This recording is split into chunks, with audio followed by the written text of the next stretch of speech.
All right, that's us. Hey, here we go. It is Friday. It's that Friday night, 7:45 ride out. We're going to talk about Shedeur Sanders, the Cleveland Browns, Tom Brady, Jimmy Haslem, Kevin Stefanski, Tua Tagovailoa, Floyd Mayweather, NFL updates on Tony Talks Compelling Sports. Get ready for the high stakes deep dive part 2 of our Compelling Sports Edge breakdown. You know what we did today. We're turning the heat on the Cleveland Browns. Yeah, I did my homework. Oh, I got some information for you. And yeah, we're going to go ahead and pivot back to that Denzel Boston interview with Andrew Siloloano. Yeah, that's what his name is. Hey, that's Italian for me. Hey, and y'all go ahead. We're going to talk about that Tom Brady. Hold on.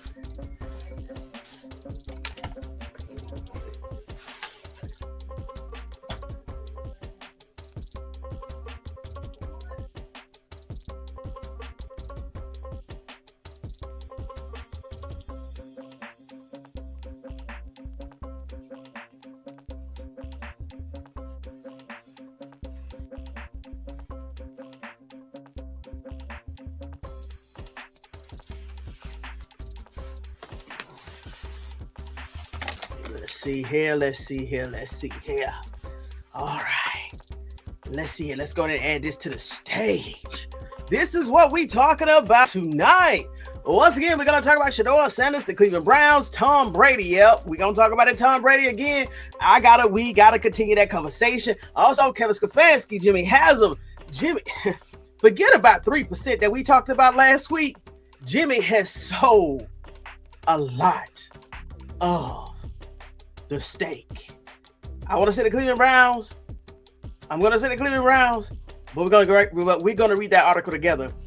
Jimmy has sold a significant amount of stake. I'm going to say the Cleveland Browns, but we're going to come back to that. Also, we're going to talk about Tua Tagovailoa. I did confirm that. Kevin Stefanski did say that about Tua Tagovailoa, so that was not AI. That was not anybody just coming up giving Kevin Stefanski quotes that he didn't know nothing about. No, this is real. Okay. And what else we're going to talk about? Is that all right? Let's go ahead and start. Let's go ahead. First of all, this is Friday. We're going to wind down. Let me go into the comments first. I'm going to surprise y'all, Vesters. I'm surprising y'all, Vesters. That was me. Yep. I had to postpone this live for 15 minutes. We had a storm overhead, but guess what? It is gone. What's up, Amber Love? Yeah, we back, y'all. Ooh. And guess what, y'all? Hey, I got those clips from somebody allegedly that knows Floyd Money Mayweather. And based off how he's talking, he got details that nobody else don't know. And I guess what? I got his channel in the slides. The video was like 1 hour and 20 minutes. I got through 50 minutes of it, y'all. And he was consistent. And I think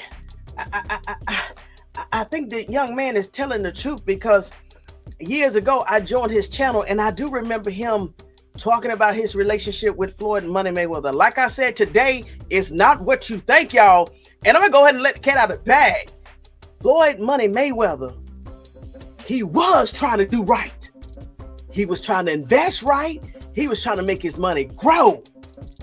But he didn't see this coming, y'all. Oh my gosh. That is the fourth segment. Of course, I want to go ahead and get the NFL stuff out the way for everybody that's here for the NFL. And that Floyd Money Mayweather segment is going to be last. Oh, I can't wait till I get that. Y'all. So in the meantime, go ahead and get your notes, your drink, and your vest. Because we stay vested up over here at Tony Talks Vested Up, Compelling Edge. And now we're Friday night on the 50-yard line. It's about to go down. Come on with it. Oh, let's see who. Mel, what's going on? Mel, yes, I'm early. I'm waiting for tonight. Those notifications, I don't know what's going on, but you're here tonight. Oh, she finally got in. Justine finally got in here, y'all. I don't know where she was today.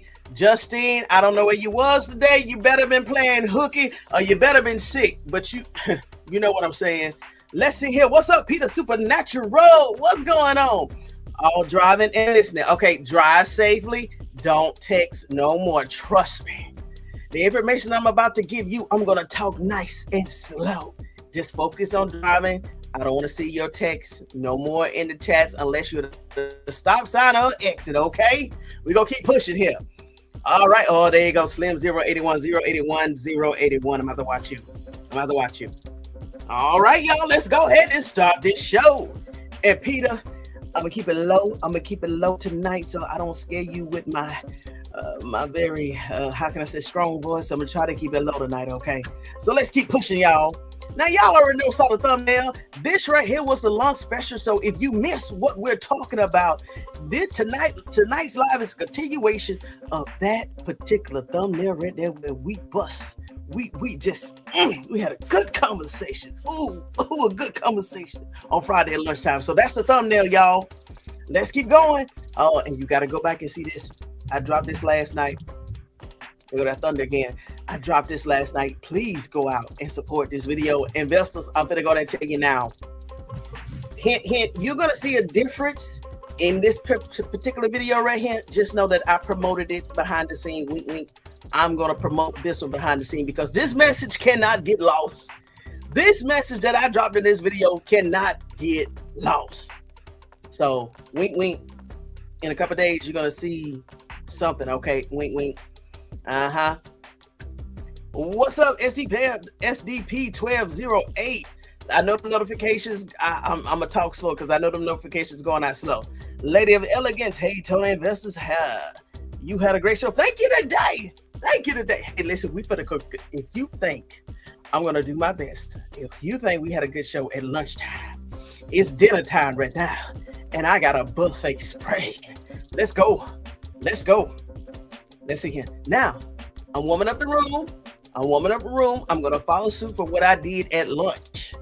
So remember I talked about how the NFL is being rumored to get greedy. These are those 16. 1, 2, 3, 4, 5, 6, 7, 8, 9. About 8 or 9 different games that's going to be overseas. Shannon Sharp and Ocho Cinco said 16. As you see on the screen, I only see maybe half of that. And Peter, I know you're driving, so I'm going to go ahead and call out these games and continue to warm up the room. Let's see right here. I don't want to give you the wrong information. Ocho Cinco, Shannon Sharp said 16. Let me go to pull up these slides here so I can see them better. Let me blow this up here. Here are the games. In Melbourne, Australia, it's the San Francisco 49ers versus the Rams. That's week 1. And then Rio de Janeiro. What's up, Nita Lee? I see my fire. We got the Baltimore Ravens versus the Cowboys on week 3. All right, then in London, y'all, we got the Colts versus the Washington Commanders. Then we also got the Philadelphia Eagles versus this is week 4, 5, and 6. Okay, week 4 is going to be the Colts versus the Washington Commanders. Week 5 will be the Eagles versus the Jaguars. And guess what, y'all? In week 6, the Jaguars will stay in London. For week 6, it's going to be the Texans versus the Jaguars. Okay, Jaguars. And then in Paris, France, on week 8, it's going to be the Steelers versus the Saints. And then week 9 is going to be in Madrid, Spain. It's going to be the Cincinnati Bengals versus the Falcons, y'all. Week 9 in Madrid, Spain. And then week 10 in Munich, we got the Patriots versus the Lions for week 10. And week 11, Mexico City, the Vikings versus the San Francisco. So basically, the San Francisco 49ers will be international on week 1 and week 11. Y'all look at them 1-1s. I just noticed that week 1 and week 11. Hint, hint.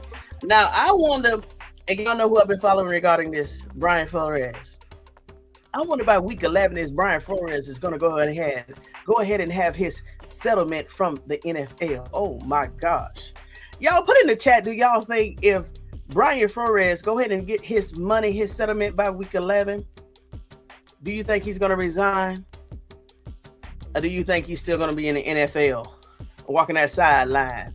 Let me go back to the chats. Oh, okay, I'm already at the chats. That's good. That's good. Let's go. Oh, let's keep moving.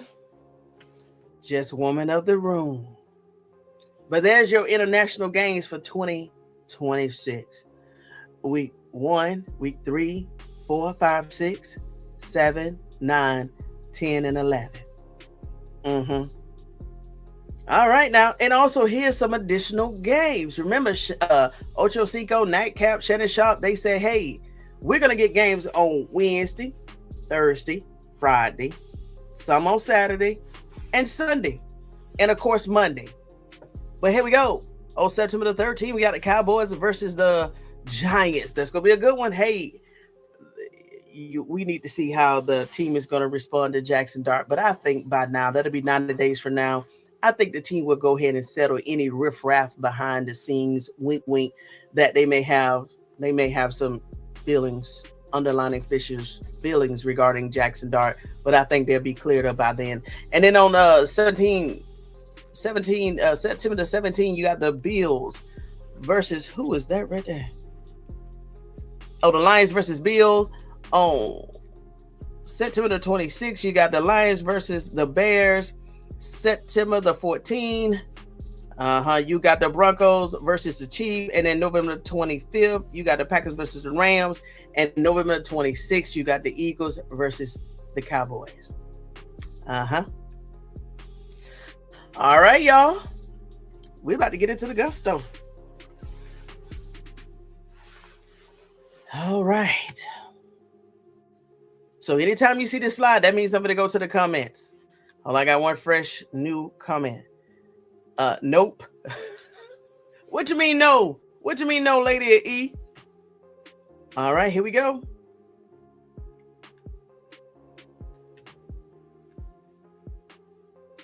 All right, let's go to this Kevin Stefanski thing with Tua. So as I stated, it is true. Kevin Stefanski did make those statements regarding Tua. He most definitely did. And I got the article, which we're about to go over. Let me go ahead and move my steps to the other side of the screen. And we're about to, I feel like we already got a nice warm up. Give me 1 second.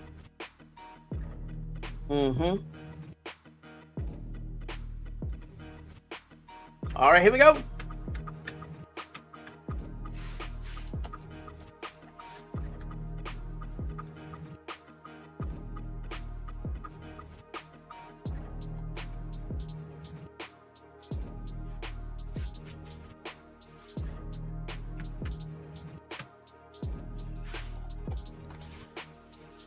All right, ever since the Atlanta Falcons signed Tua Tagovailoa, the NFL analyst community has been leaning in his decision to win the quarterback competition over Michael Penix.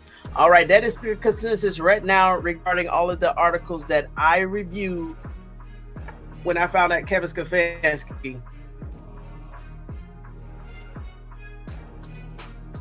actually said this about Tua, y'all. Hold on, my slides are coming up. Tua Tagovailoa. Okay, here we got my slides. Tua Tagovailoa has had few advantages over Penix, including more experience at the pro level, more familiarity running a Kevin Stefanski type offense, and being a more accurate passer in the red zone. Y'all, I just really read that paragraph, and if Tua Tagovailoa has more of an advantage over Penix, and he's more familiar with running a Kevin Stefanski type offense, y'all, this is nothing to gleam at. We already know that Kevin Stefanski runs a very generic and yellow type offense. That, I don't want to be mean. Oh gosh, I want to say this right. We already know Tua's medical state, and if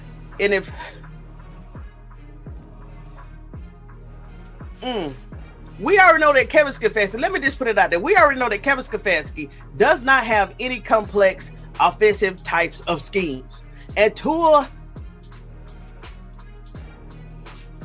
Tagovailoa, based off his this ability, I think this is the reason why he's catching on to Kevin Stefanski's offense. It's not complex. It's very simple. It's very basic. I hate to say that, but whoever wrote that particular little paragraph or that sentence right there, that was so much shade to Kevin Stefanski than to Tagovailoa.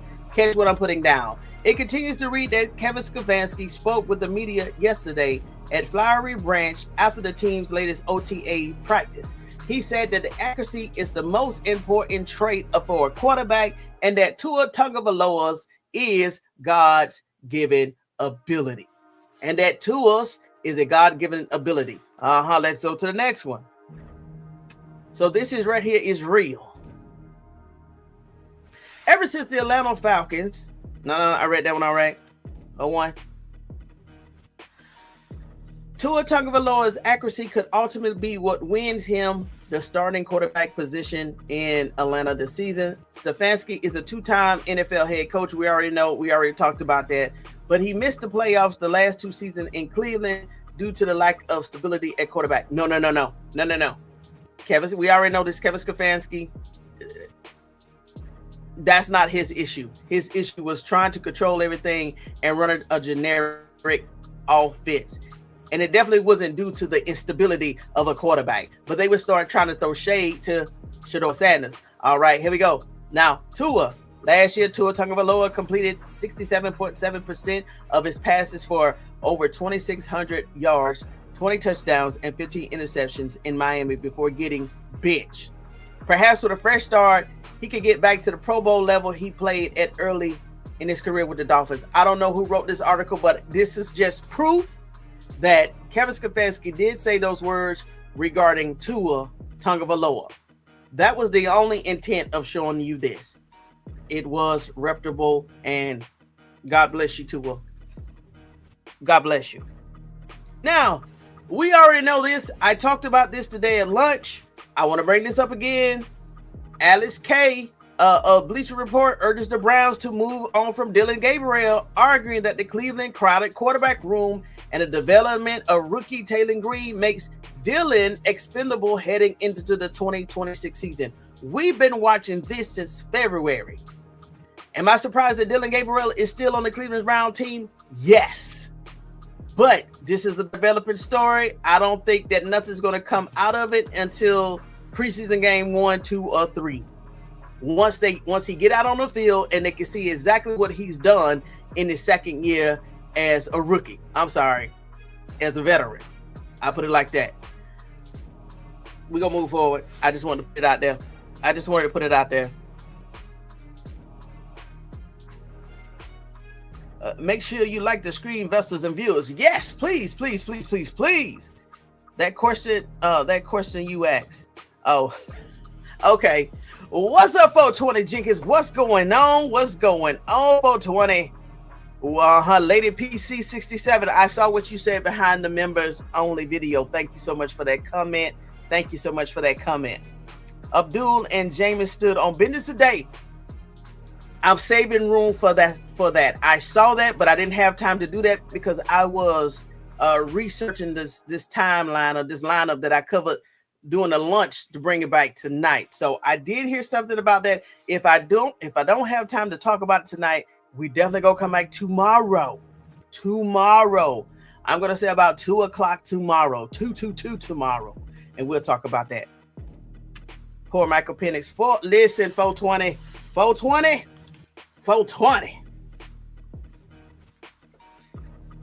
Me personally, I think that Michael is going to beat out Tua Tagovailoa depending on his physical therapy regarding his ACL.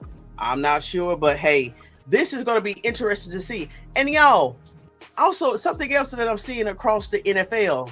You know how the Cleveland Browns got so much traction last year because of this quarterback competition? And then, of course, we saw Kevin Stefanski. The headlines coming out of Atlanta that ATL also has their quarterback competition.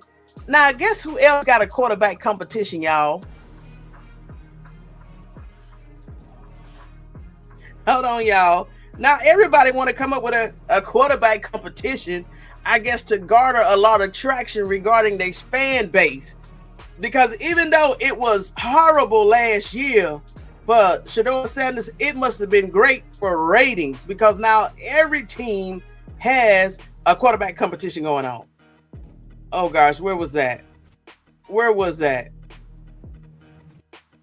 Where was that? It was Kyler Murray, and hold on, somebody else, y'all.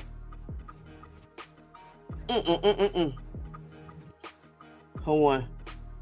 Gosh, what team was that? It had to be the Vikings. I think it's the Vikings. Let me see here. Let's see here. But now everybody has, it was Kyler Murray and JJ McCarthy. They talking crazy in the Minnesota Vikings. Matter of fact, let's play a little bit of this right here.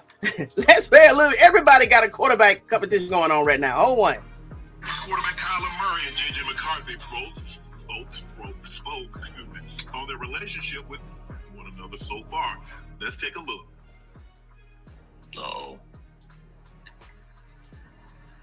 Been great. It's been great. Obviously, I know he's a younger guy, so any way I can help him. Obviously, I feel like I've played 7 years now, going on 8. So I'm considered a veteran, even though I don't see myself as that. Give him any knowledge that he needs. Again, we're both competitors, and I know we both want what's best for the team. Has he been receptive to hearing? Of course. Yeah, he's overly acceptive, and he's always communicating, asking questions, stuff like that. So it's been good. JJ, what's your relationship been like with Kyler so far?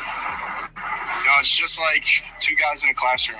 He sits on one side, I sit on the other side, and it's the coach's responsibility to teach us and coach us. So, is there any awkwardness between you two? Awkwardness, it's just like the same feeling, when you're in high school and there's another person on the other side of the room. That's just kind of how it is. So I wouldn't say there's any awkwardness. What? Yeah, he's not savvy just yet. Yeah. You can tell he's young. You can tell hasn't been prepped in the right way to answer questions when it comes to players. No. Oh, this is my first time seeing this. I'm gonna let it play. I'm gonna let it play. The locker room, especially one that you're competing against, and you can tell that obviously Kyler Murray, who's been there for a while, he's played in the NFL. He knows how to be media savvy. He knows how to answer questions the right way. When it comes to talking about a player that's in the same locker room with you, let alone the same position as you, he knows how to answer it and dodge those questions in the right manner. Hey. I almost said something. That would have been Shedeur Sanders answer that question like that.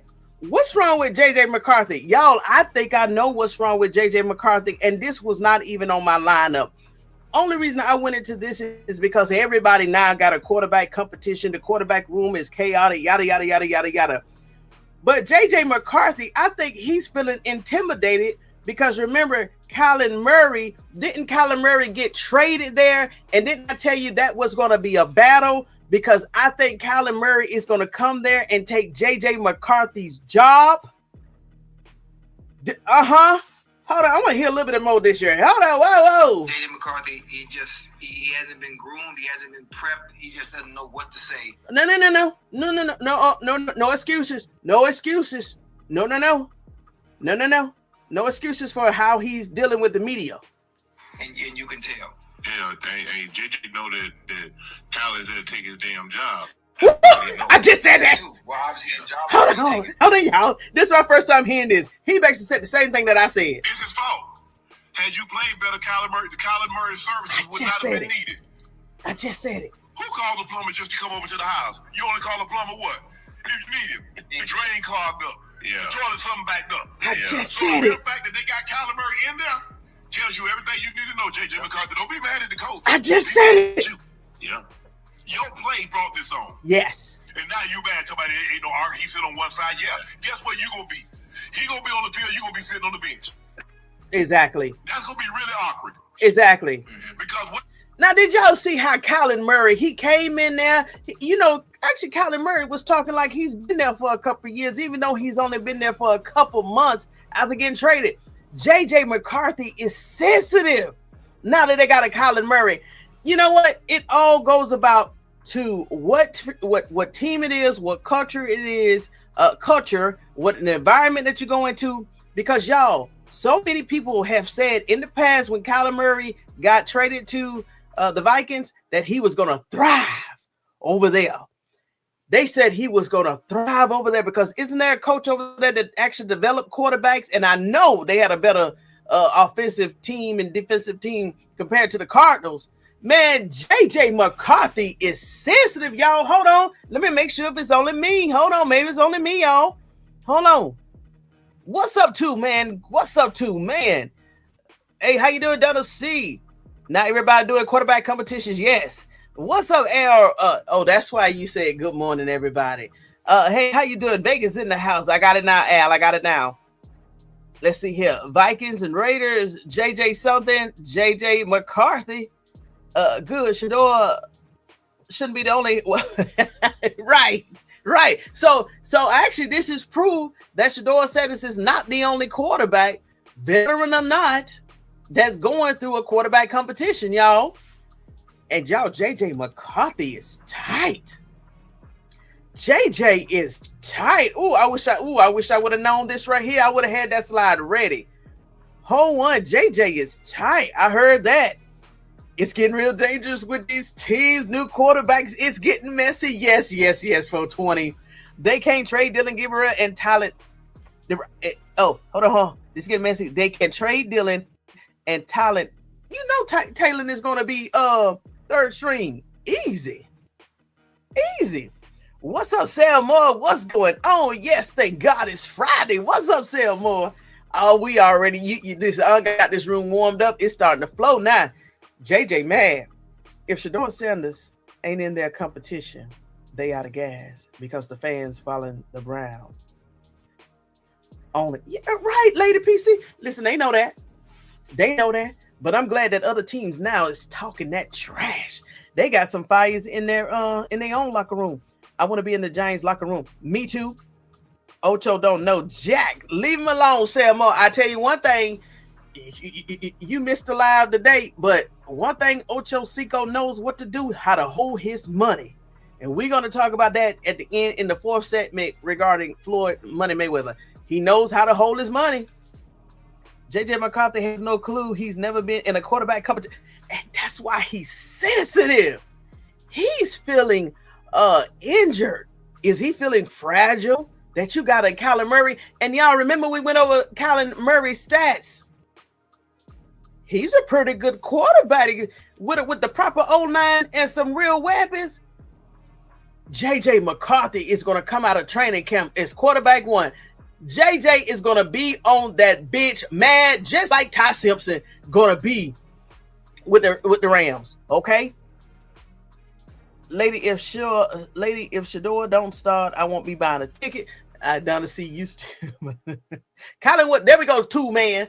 Colin was released from Arizona, so he gets signed a vet minimum while Arizona flips the bill. Listen, and 1 year, but if he go ahead and do what he needs to do, right? In Minnesota this year, that contract coming. Even if it's not with the Vikings or another team. If Kyler Murray does what he needs to do in Minnesota, that contract is coming next year. All he got to do is stay healthy. Remember, we went over this nightcap. I did a clip on that. They said the only thing that Kyler Murray needs this year in order to be successful is to stay healthy. He's only 5'11", 180. So hopefully he's put on a little muscle, right? But JJ tight. You know why JJ tight? JJ unsaw him throw. JJ unsaw them wide receivers build chemistry and rapport already. JJ unsaw some skills that he know he cannot compare to. JJ know the writing's on the wall. That's what Shannon Sharp just said.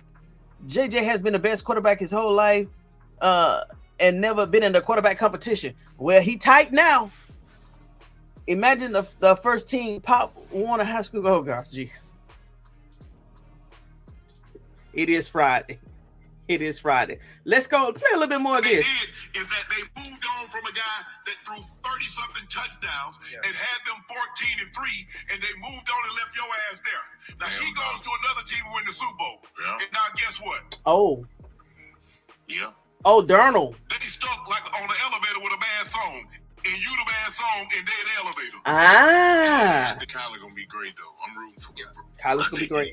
Is he? because they got so many damn weapons. They got so many weapons. I think it's gonna work out for the better for him. So I'm rooting for him. He's gonna be all right. And the first thing people will say, well, hell, he had weapons when he was in Arizona. He had Trey McBride, Marvin Harrison Jr., that goddamn Mike Wilson. Did I say it right? Mike Wilson, right? Yeah. Oh my goodness, Joe. Yeah. Hey, he's nice. I hope he continues to play as well as he did all last season. You know, for the Cardinals and Jacoby Brissett, who's probably going to be the starter. But man, JJ McCarthy, he stunk it up, Joe. I mean, he mad. Yeah, man. He mad. Hey, I'm surprised that Jettis was able to keep his patience as long as he did. I'm surprised. He had to struggle. Jettis had to struggle just to get the yards. Well, how and many the numbers that he did this season? Yeah. How do you have Hawkinson? No, not Hawkinson. Well, hold on. He must have been in the Vikings. Hold on, y'all. Let me just Google this real quick. Let me actually see how many years was JJ McCarthy in Minnesota. Years in Minnesota.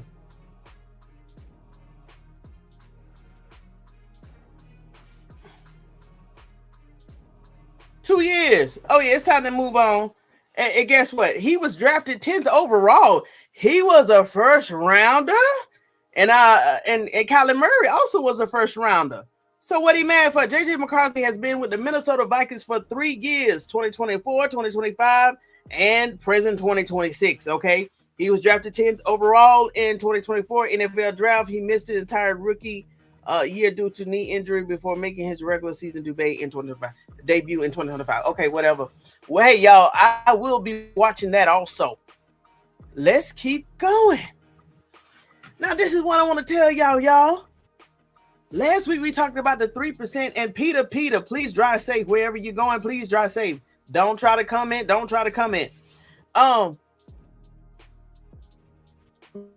Remember last week, and I asked y'all a question: when did 3% become so significant? And we went over that.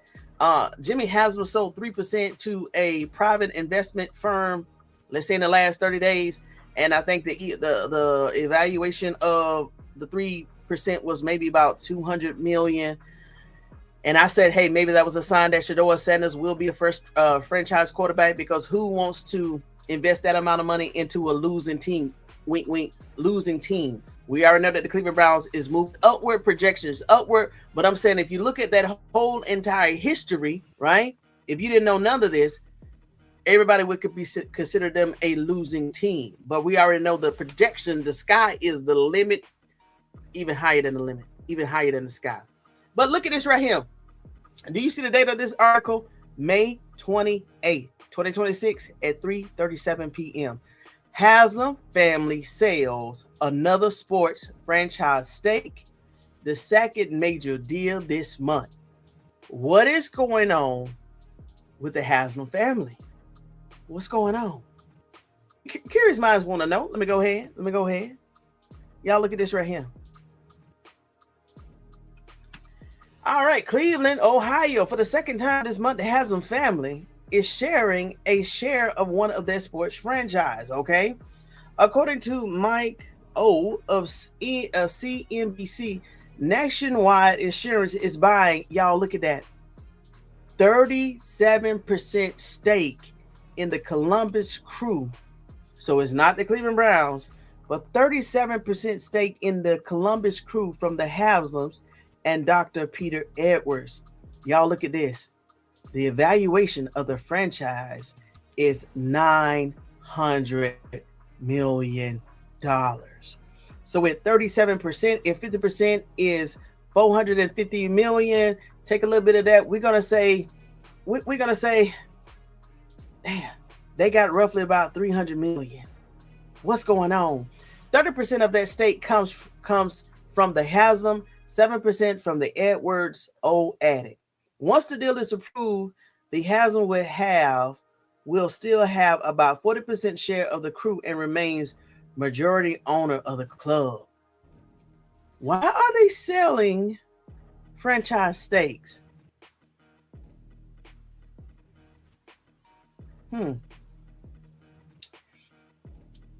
This is a story I'm definitely going to, I'm going to start. I need to start looking at something else, y'all. do you think they finna get hit with some penalties, or do you think this money is gonna go towards the new stadium? Or do you think they finna get some fines and some fees? They gotta pay some fees. Something going on here. The Haslem's trying to escape those. Oh. Okay, you just. Yeah, something's going on. Something is going on. But I just wanted to bring that up to y'all. We're gonna watch that. We're gonna continue to watch that over here at Tony Talks Vested Up, Compelling Sports Edge. Okay, let's keep moving.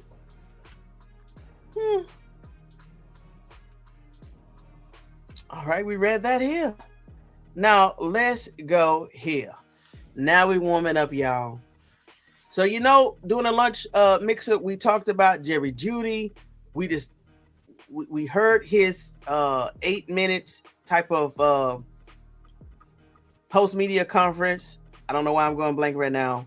We heard most of that, and then we moved into the Denzel Boston interview that he did with Andrew Siloloano, right, the Italian man. Now, I just want to bring this up to you right here, and I should have took this picture off, but there's something regarding pictures that one thing I don't like, and I just want to let you know over here at Tony Talks Vested Up, you will never, ever, ever, ever see me put pictures up like this. This is imagery that I don't want over here on my channel. And I'm a type of person that all of us, we start to look at pictures and we try to decode certain things in pictures. Let me show you exactly what I'm talking about. Let's see here. So if I don't have it on this system, if you can't see exactly what I'm talking about, Denzel Boston, above his head, he has a ring of fire. Now, whoever put that picture out there, I really don't like it, because what are you trying to symbolize? Maybe I'm reaching. But everybody knows the world talks to the world, wink, wink, in terms of symbols. Symbols. I don't have it here on this system. I don't have it over here. But why did they put a ring of fire above Denzel Boston's head? Maybe I'm reaching. Let me go back to the comments. Haslem is getting a little cash out of the investments because Browns flipped the bill for the stadium and his team got the bumps. I hope so. I mean, Cleveland taxpayers. Oh, okay. Could be. I hope so. Haslem stole stakes in 2025 and then 3%, right, and 30% this year. That's right. What's going on? But according to Two Man, it's for the building. It's for the new stadium. So we shall see. But this is kind of tight. This is tight. It looks like a burning halo. Right. I wish I could have took that down. Hold on. I just want to let you know certain pictures, even when I put up here regarding Shedeur Sanders, if some ever, let me show you exactly what it is. It's a burning halo by itself.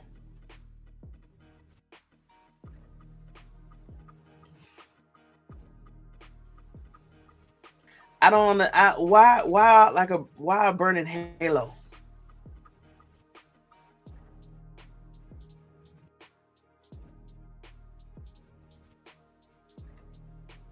And we already know what goes on behind the scenes with certain people, certain teams, certain families.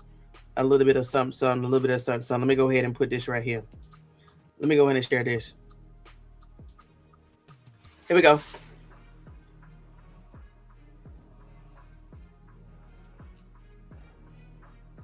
Why?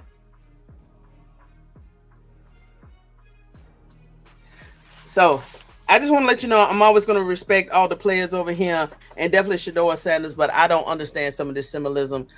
I put it like this. I do understand symbolism. I just don't like the symbolism. I don't like it. Okay. Taxpayers hasn't even gave up his NBA team. The whole entire thing? Oh, no. Hold on. What? The whole entire thing?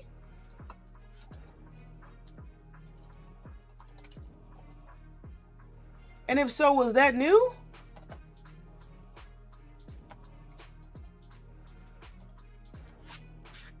Now, we do know his wife is sick, but I don't think it costs almost $1 billion for a treatment. Something's going on. And if y'all don't know,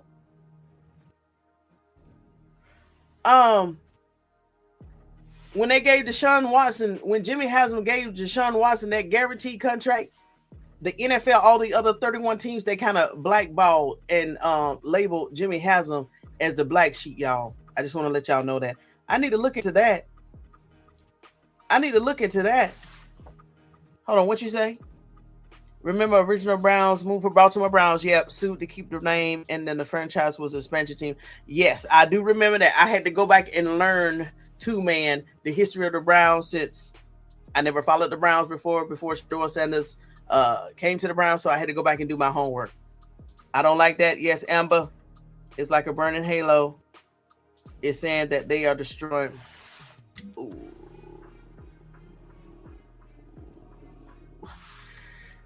I almost said something, y'all. We finna go. This is perfect because we finna segue into something.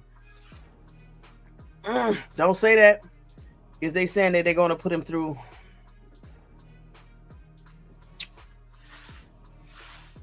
Could be. I just don't know. Out of all the things, why put a burning halo? But we gonna talk. We gonna talk more about that. But I don't. All I'm saying is, if I ever see Shedeur Sanders, and actually, there's one picture that actually aggravates me in terms of it when I see Shedeur Sanders in it, and that's why I've never put that picture over here, because it is something in that photo that I can't see, but I feel it. But prayers to all of these young men. We don't know what they're going on behind the scenes. We don't even know what they're proposed to. And then, beloved, I'm going to say, Dallas Cowboys and Jimmy Jones. How does he know that information about one or two of his players? Yeah. All right. Could be. All right, here we go. Now, this is segue. Listen. Oh, here we go. Y'all already know how we even got here. That's why I had that picture of Denzel Boston. Yeah, my energy on spike now, because y'all ain't gonna believe what I found out, right? So you remember in the live lunch mixer, we had said that Gazelle had said a lot of things about a lot of things, where I found the clip where Tom Brady even confirmed what we said today. It came out of Tom Brady's mouth with his voice. And here we go. Hold on. What you say, Mel? Hey, I'm in Tennessee. The Haslem flipped the money. Scandalous. Allegedly business practice. Listen, Mel. Ooh, Mel. You just stay around for segment 4. After this right here, it's the Floyd Money Mayweather. Y'all, scandalous. Oh my gosh, no. What's it? Shedeur Sanders have a cross necklace on when he play. Ring of Power. And listen, I think that's the reason why Shedeur Sanders and Deion Sanders, every day they throwing God verses out there, biblical verses out there. They're talking about God because they know how bad it is behind the scenes. Listen. Ring of Fire. The NFL ownership is a monopoly and cartel, and unless the DOJ steps in, it's going to get worse. They already in the files. They already inside the building. I just want to know if we ever going to know the details out of it, especially regarding the antitrust, the streaming fees, and also we already know about the Brian Flores. I'm tracking that, and there's so many other coaches got lawsuits against the NFL. So this is about to be good this year, y'all. What's up, Destin? What's going on? No, he has on a Roll Gold chain, Miss Donna. All right, so here we go. So if you missed the lunch live, I got a clip. I'm finna show you exactly why we finna go into this Tom Brady segment, okay? Denzel Boston gave an interview with the Cleveland Browns.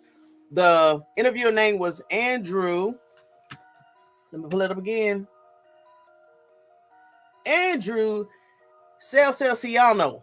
Siloloano is an Italian name, right? And this is the clip from it. And basically, and viewers, investors, it was just very random. I just pulled up something so that we can hear Denzel Boston talk about his experience with the Cleveland Browns so far, right? And then at the end of the video, what did I tell y'all about? Go to the end of the videos. How many times have I said, listen, when you, I don't care if the video was slow or whatever, get to the end of the video, it may be some nuggets that dropped out. So we get to the end of the video. This is live. This is on demand. I haven't even watched the video. And we said, whoa. Here we go, y'all. Let me play this video again. And I got it clipped up already. And actually, it only was a minute, roughly about, it was 2 minutes and 41 seconds. Here we go, y'all.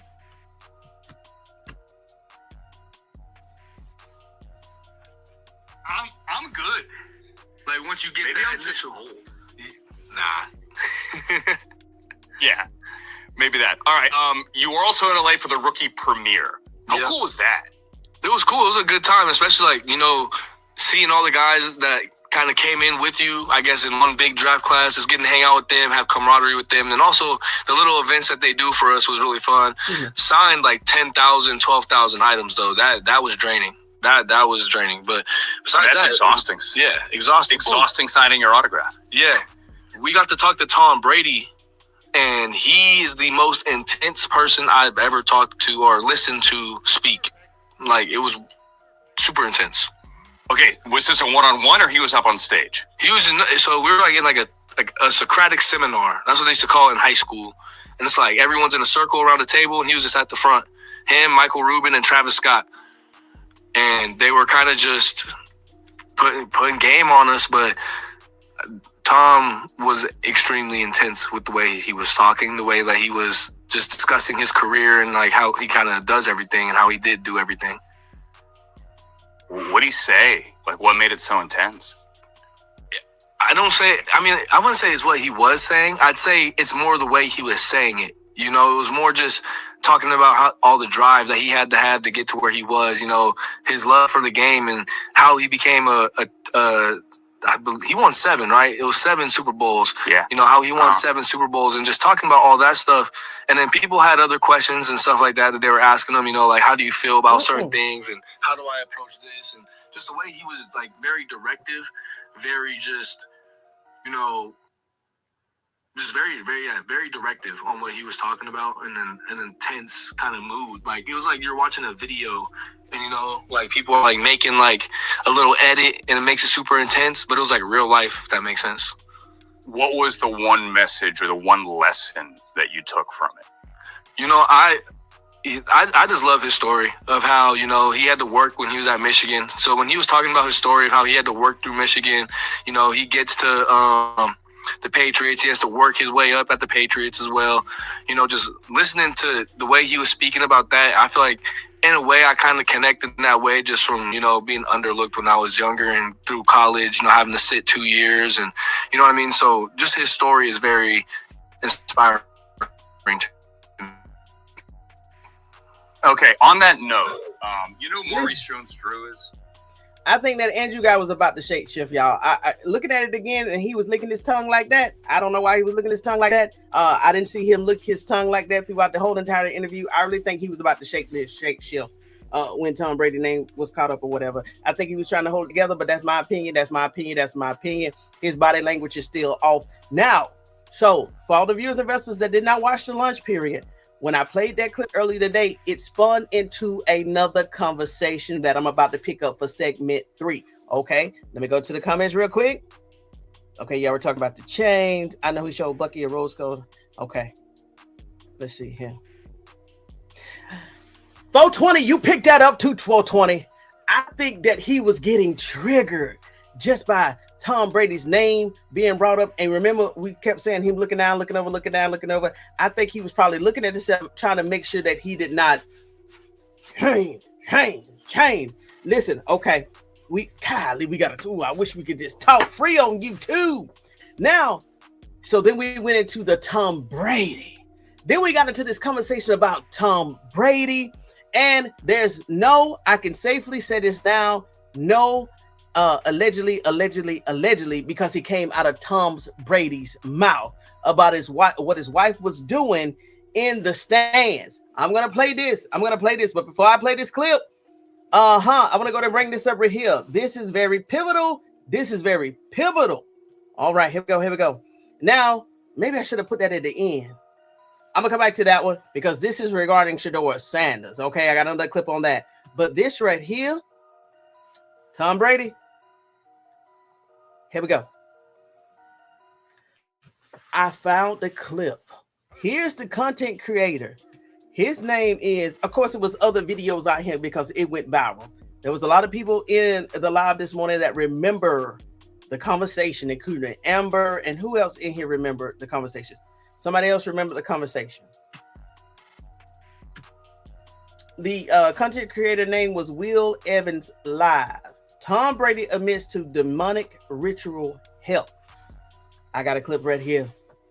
And then you're going to see here in the left bottom corner, this is when Tom Brady says this thing. And then Will Evans Live plays the same clip. So you're going to hear exactly what Tom Brady is going to say in his clip. So this is what I'm about to play. And then I got something else for you. Because y'all can say, well, Tony Talks Vested Up. Maybe Tom was playing around and maybe Tom was doing this. No. Because when you look at the stats and you actually analyze the stats, you be like, God dang, hold on.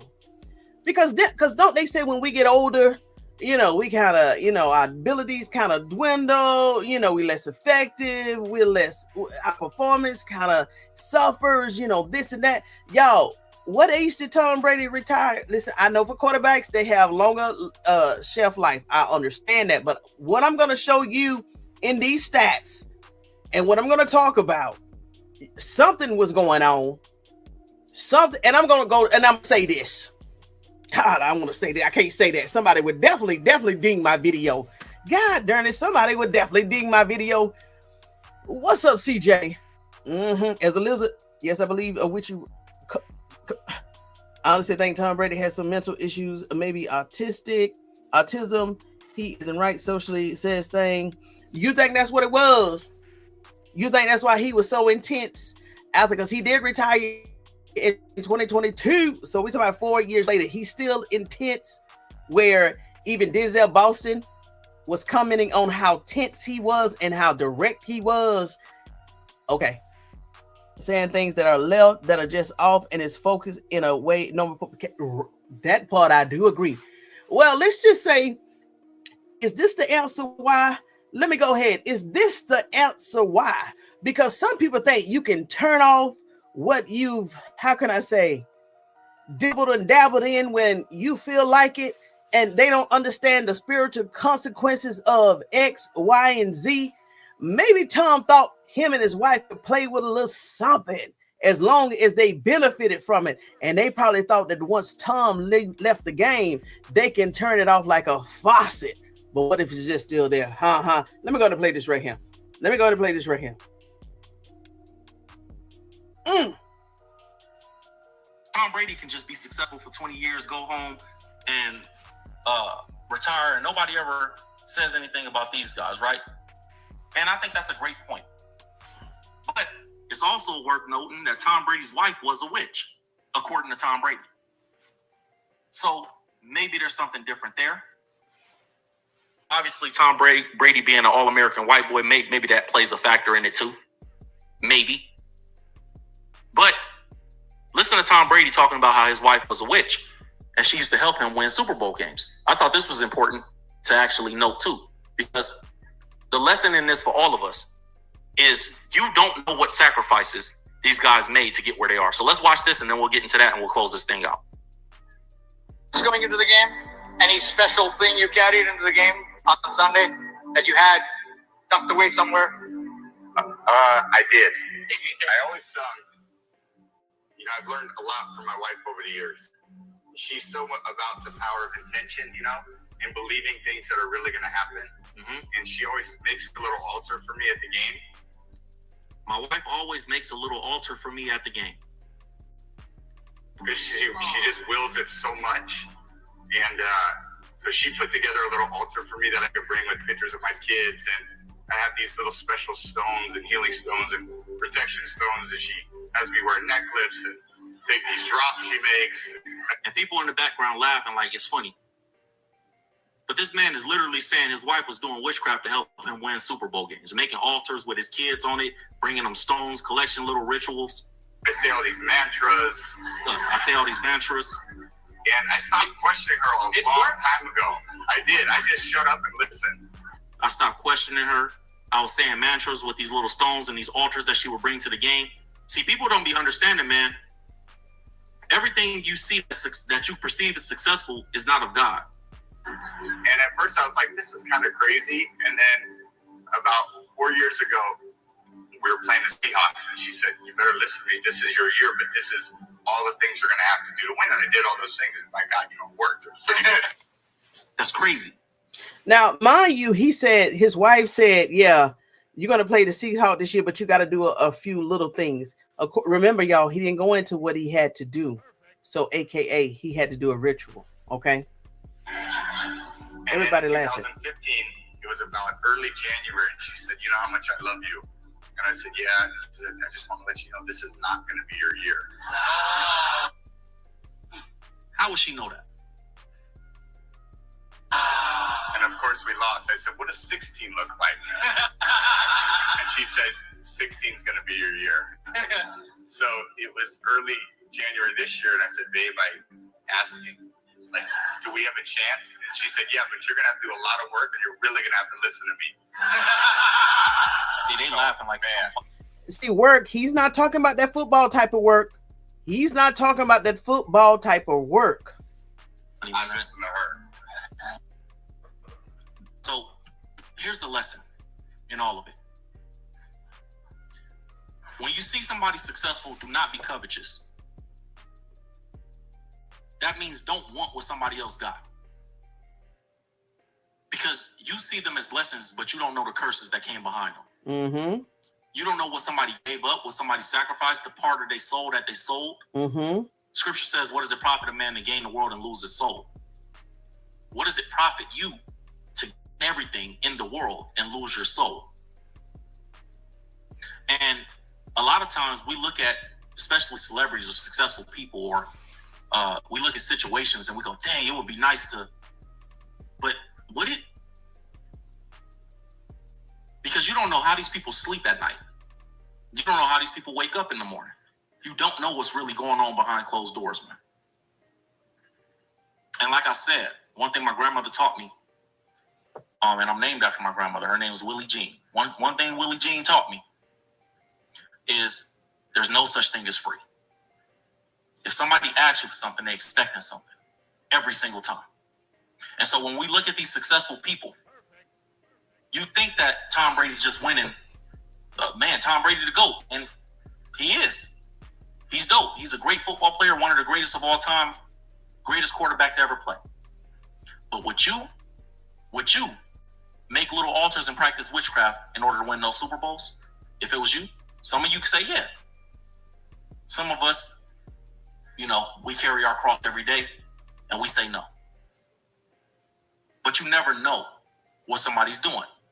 If LeBron James is a part of a secret society, or if Jay-Z or any of these dudes, Diddy. I don't want to hear nothing about LeBron because I love LeBron. Now, I want to go ahead and show you this right here. Let's go ahead and bring up Tom Brady's stats. His very first year when he came into the NFL, he was round 6, he was drafted round 6, 199. Yes, 199. So today during lunch, I was misquoting. I even gave him, I said round 6 in the 180s. No, it was round 6, 199. So for those that said Shedeur Sanders don't have a chance because he's a 5th rounder, Tom Brady was round 6, 199, and Brock Purdy, who also says has a pretty good run this year, right? For the Super Bowl, he was a 7-round draft. So we already know, hey, if they can do that in 6th round and 7th round, Shedeur Sanders, he's definitely going to win the Super Bowl exactly in his rookie career. But let me go ahead for 2000. Look at this. I cut it off. Now, Tom Brady at this time, I think Tom Brady was either quarterback 3 or quarterback 1. Quarterback 3 or quarterback 4 on the team. Why did I cut this off? Our attempts complete percentages. Okay. So he attempted 3, completed 1. Y'all see his stats here, right? So I cut that off. But look at throughout the years. This is what I want to show you. This is what I want to show you for 6 yards. For 2000, he completed passes for 6 yards. And then 2001, around 2800, 2022, 3700, 2003, 3600, 2004, close to about 3700, 2005, 4100, 2006, 3500. And go forward, I think he got some type of injury. Maybe he was injured in 2008. He only threw for 78 yards. But look at, continue to go forward. 2009, 4,300, 2010, 3,900, 2011, 5,200. 2012, 4,800. Let's keep going. Now, y'all could be like, well, ToneyTalksVestedUp, hey, he got more experience in the league. He was just training. He was focused. He was doing all this stuff. But look at all of these numbers. And for a total, overall, his whole entire career, he's thrown for almost 90,000 yards. 90,000 yards. Let's see here. Are we on the same one? We on the same one.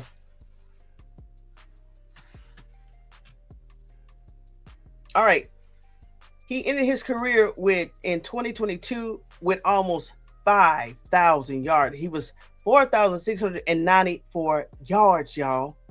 Besides the year before that, let me see here. Okay, so in 2012, he beat those total yards. And 2015, he beat that with 4,700. And then all of a sudden, look at his last 2 years in the league. Those was his highest 2 years in 10 years. Listen, Tom Brady just said what was going on behind the scenes, and we know that his wife said exactly what was going on behind the scenes. So I like what Willie Evans said. Y'all, a lot of people, they look at Tom Brady, especially these young kids, they look at these athletes, but they don't know exactly what's giving up behind the scenes, what they're giving up behind the scenes. They confess to using witchcraft. Witchcraft, that's what they call it. Witchcraft.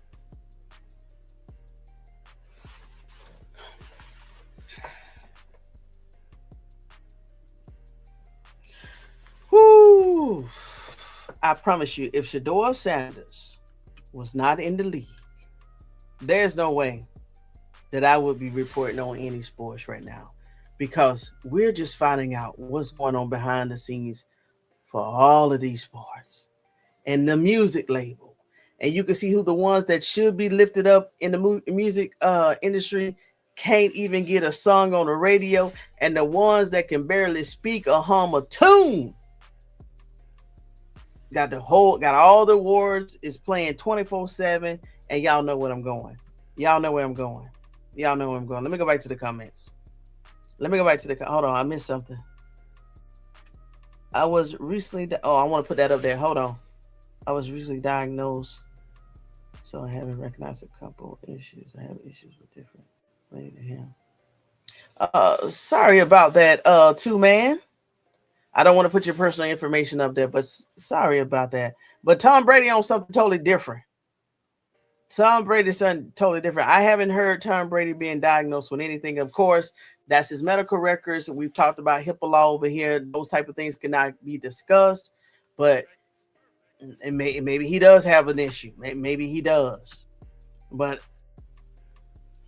he didn't say if he has a medical issue, but he definitely just said what his wife was doing to help him win these games and Super Bowls. Also, I want to bring these stats up here, right? Tom Brady, he's won. Everybody knows that he's won 7 Super Bowls, right? 7 Super Bowls. He has a total of 286 wins overall. 286 wins overall. He's won 251 regular games and 35 post games. Get this, y'all. The most in NFL history. The most ever in NFL history. And he played for 23 years. 23. The stats is 251. He won 251 games, lost 82 in 23 years. And in terms of post playoff games, he's won 35 games and he's lost 13 games postseason in 23 years. Round 6 pick 199. Round 6 pick 199. Of course, I don't want to just lean on that because people is leaning on Shedeur Sanders, saying the reason why he shouldn't get an opportunity because he's a round 5 pick. But you know where I'm going with this. Whatever Tom Brady's wife was doing, Tom Brady's wife was doing it. Hold on. What you said, Mel? I tried to send you an email today. Error message. Okay, hold on.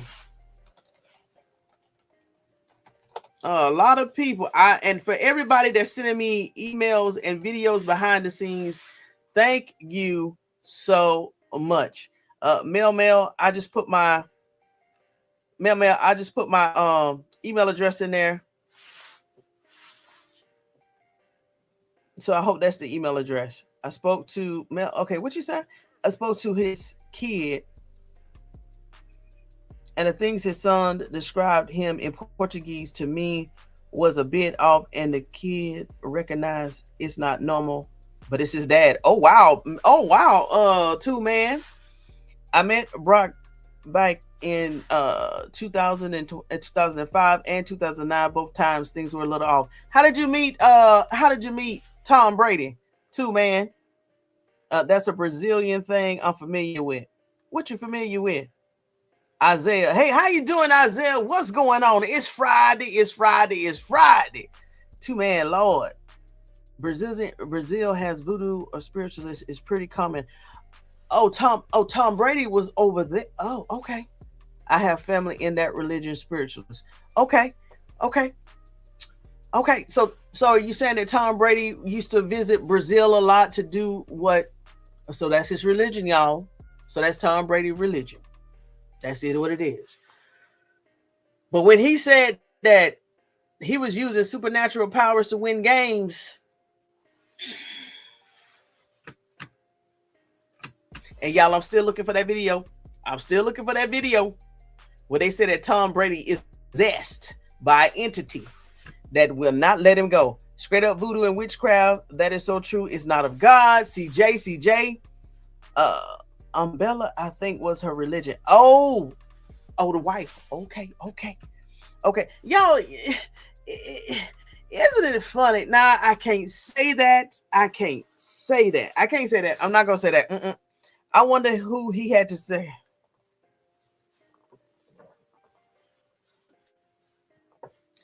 Hey, love the game. What's going on? Are people forgetting that Brady cheated as well? No, we ain't forgetting. I'll never forget the Flake Gate. I will never forget the Flake Gate. No, we're not. I'm just showing you.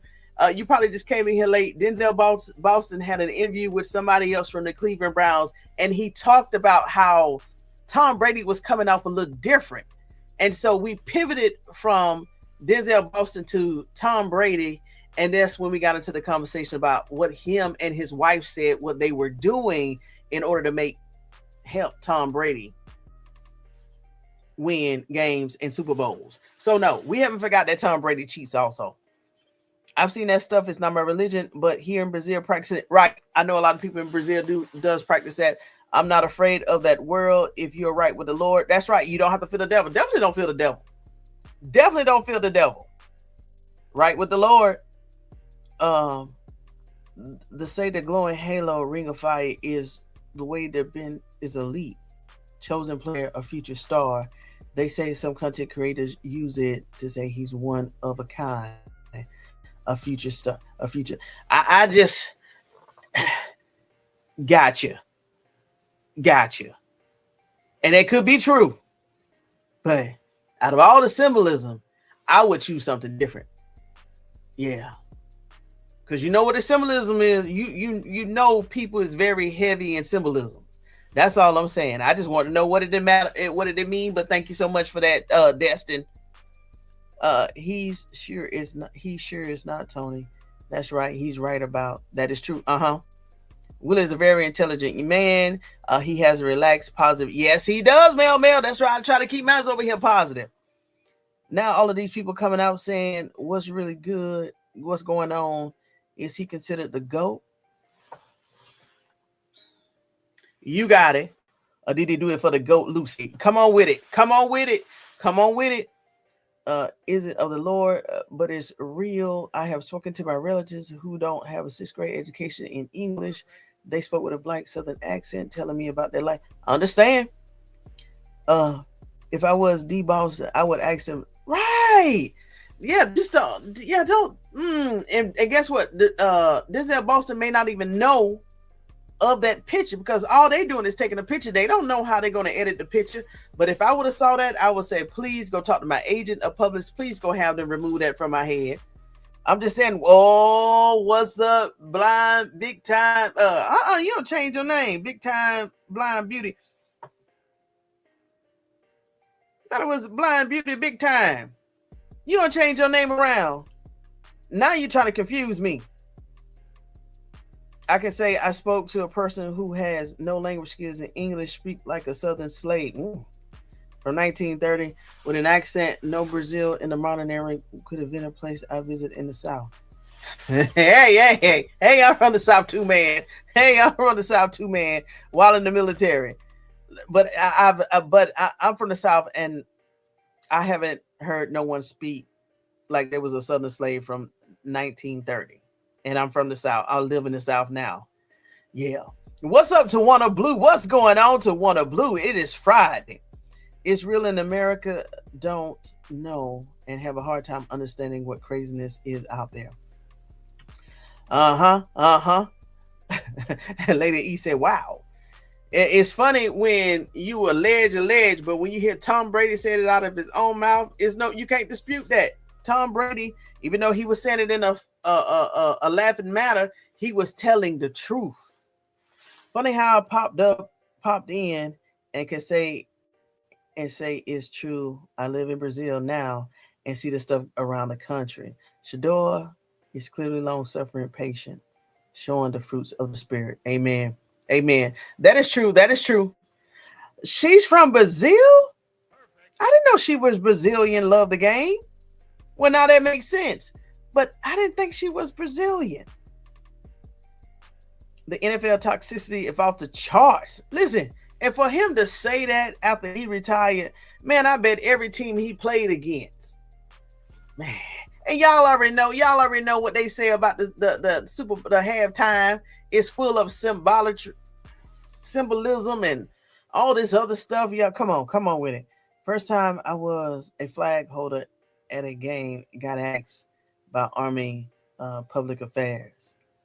What they asked you to, man? Inquiring minds want to know. First time I was a flag holder at a game, got asked by Army Public Affairs. What they asked you? You know, I'm probably military too. I want to know what they asked you. He married a Brazilian model, remember? I didn't know she was Brazilian too, man. Giselle, I didn't know she was Brazilian. Yeah, the ex-wife of Tom Brady's witchy poo. He could have won 3 more Super Bowls, but she put up, okay. She was like, oh, you're not going to retire? Okay, I got you. Justine said, if Tom Brady can win with the devil, oh, yes. If Tom Brady can, and guess what? He is He is. That's why their power is so weak right now. For so long, they've been leaning to the other side, and Shedeur Sanders is coming in with this light, and they don't understand it. They don't understand it.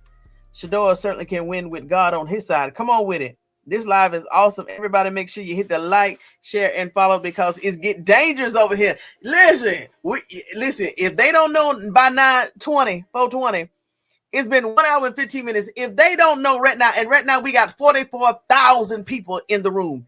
44,000 people. 40,000. 144. If they don't know by now, we talk about more than stats over here. We talk about football, but we also go a little deeper at Tony Talks Vested Up, Compelling Sports Edge. And it's compelling tonight. It's definitely compelling tonight. Listen. Oh, I'm about to pivot. You must finna know what my next segment is about to be. So for all of you viewers, investors, if you only came here for the NFL stuff, thank you so much. Thank you so much. But I'm finna pivot into this Floyd Mayweather stuff. And everybody, go ahead and re-up your drink. I don't care if it's water, coconut water. I don't care if it's Gatorade. Whatever you drinking tonight, go ahead and re-up your drink. Fill it back up and get your notes, your drink, and your vest. Because what I'm about to share tonight, Floyd money. Oh, woo, woo, woo, woo. And then I got one thing I got to share with y'all. I've been trying to avoid it, but I got to bring this up since we're talking about this topic. Let me get to the comments, but I'm going to come back to you too, man, because you mentioned Antonio Brown, and guess who was friends with Floyd Mayweather? When he noticed what was going on with Floyd Mayweather behind the scenes, he walked away as a friend. If y'all don't know who that is, Antonio Brown. Antonio Brown, according to this other content creator that knows Floyd Mayweather, Antonio Brown is very close to Floyd Mayweather. And when he realized what was going on behind the scenes and he couldn't stop it, he walked away. He walked away. Hold on, let me get through these chats and we're gonna move forward. So if you don't want to stay for the Floyd Mayweather segment, I understand. Thank you so much. Just make sure you hit like when you exit. But thank you for giving me your time tonight. Justine. I'm coming back to that too, man. I said 1830s, not 19. Listen, too, man. If you don't know, I got a little dyslexia myself. So, and I'm trying to read fast so I can get to the next segment. But you're right. I said 1830s, not 19. Really spoke to a spirit that lived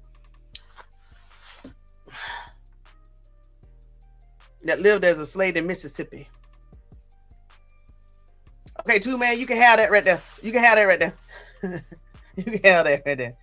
My music channel and my personal YouTube account finally merged, so I changed my name to the actual artist name, Big Time Blind Beauty. Okay, y'all. Okay, so y'all go out there. Now I gotta say it backwards. Big Time Blind Beauty. So go ahead and put your channel link out here in the chat. Big Time Blind Beauty, because you have definitely been a investor that has been following me and supporting me for so long. Thank you so much. Go ahead and put your link in the chat. Go ahead. Approve. But congratulations. I'm gonna go over there and subscribe too after this live. But man, but still, I'm gonna go ahead and still call you a Blind Beauty Big Time. I'm just sorry. It just comes naturally now. Fire up in here. What's up, Slim 081? Absolutely. It's a red blend in my glass. I need a drink. U.S. flag. Okay, I had the opening ceremony of games. Oh, okay. Okay, too, man. Okay. So let me come back to this right here, y'all. Let me come back to this right here before I lose my train of thought. Antonio Brown. Whew. All right, y'all. Here we go. We went over the stats. Here we go. Once again, this is the video that I did about 2 nights ago. I dropped it last night. Please go out and support and listen to that video and drop your comments. Drop your comments. Now, this is the video and this is the content creator. I already have it queued up. I'm going to play the two summary videos. I'm not going to say they're lengthy, but they're roughly about 5 to 6 minutes a piece. I'm going to play the summary, and then I'm going to play the audio clips on how Floyd Money Mayweather got to where he is now. So I'm going to reverse this thing. Instead of playing how he got this first and didn't get the summary, I'm going to go ahead. I'm going to call it the summary. Like I said, the video is roughly 1 hour and 20 minutes long, and the summary part is around the 40 to 50 minute mark. Okay, I did not watch the full thing. The only thing remaining is the last 30 minutes, but here we go, y'all. Let me go ahead and turn the music off. All right, here's summary 1.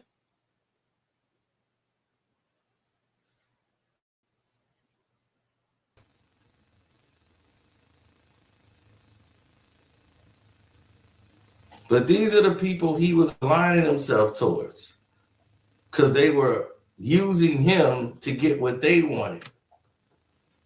Now, remember in Manhattan about 2024, and they said he paid $402 million for 1,000 units for this housing portfolio for 60 buildings with the Black Spruce Management as the seller. And everybody was up in arms, like, man, this is massive. Way to go, Floyd. You're showing Black excellence. You know, this was beautiful. In the upper Manhattan part, which was the city's, biggest sale of the year, that portfolio closed, and it was expected to be, fourth quarter, early returns of 2025. $675 million was transferred from 9 DeKalb Avenue to the Silverstein Capital Partners, right? Which had a larger purchase price, but it was a distressed transaction. So some of the Black Spruce portfolio have received an article, like an Article 11 tax exemption up to 40 years for projects that's at least 2/3 affordable. So to recapitalize off that 18, that Article 11 deal that was done, that 1,800 units, but buying a stake in that 97 buildings, that was comprised of 6 different portfolios. And that was aimed to sell at like 50% stake that would value at about. Okay, so since this is a summary, this is what he's talking about. So remember when we spoke 2 nights ago when I said, oh man, we wish that Floyd Mayweather would have tried to invest his money and not blow his money. So this is what Casino is going over. He's talking about, that's why I said this is a summary piece. When Floyd Money Mayweather, he said his last fight, I forgot who the fighter was, but he's going to say it. Floyd Money Mayweather did attempt to do right by his money, buying, investing in skyscrapers, all of these residential places here in Dubai and New York and stuff. He's saying that Floyd Money Mayweather actually tried to do right by his money and grow his money. I didn't know that piece based off from the nightcap clip that I had played 2 nights ago. Of course, Ocho and Shannon Sharp didn't go through that. They probably didn't know that. But this is what Casino he's discussing. All right, so let me continue with the video so you don't get lost. I don't want you to get lost because we're going to talk about this more. $700 million. So when you see that going, all of that investment into the housing, and Floyd was like, man, this holds a deep emotional significance for him because he was owning stock in real estate in the skyscrapers in New York, everywhere. And he was buying skyscrapers in Dubai, all around the world. Mm-hmm. So he assumed. Right. So he invested with a partner called Meyer Orbach on a $1.8 billion deals for 1,766 unit. But Floyd don't know that person. So Black Spruce was supposedly doing that. They supposedly partnered with Meyer Orbach for the American Copper buildings, the Twin Towers, when they bought those 2 buildings. But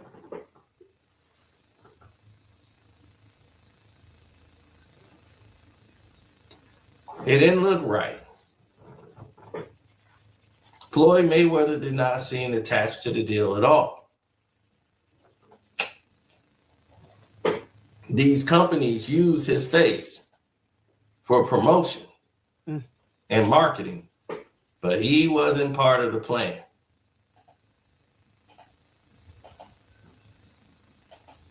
And when you see that, you're like, wow. Then you got somebody like Antonio Brown, one of his homeboys who Floyd was taking care of. And once he found out all of the things that he was doing wasn't being taken care of, and that Jonah was mismanaging his funds,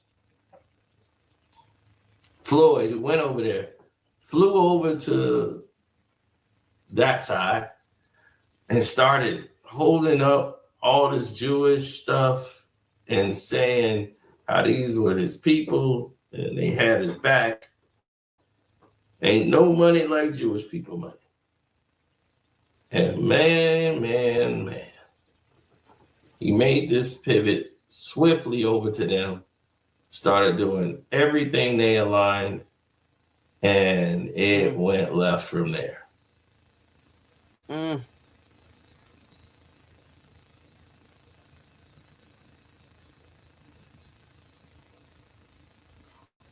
No, it looked like $1 billion deals. There were $1 billion deals that didn't involve Floyd Mayweather. They used his cachet and his name to promote the deals. But behind the scenes on paper, on nothing. Absolutely nothing.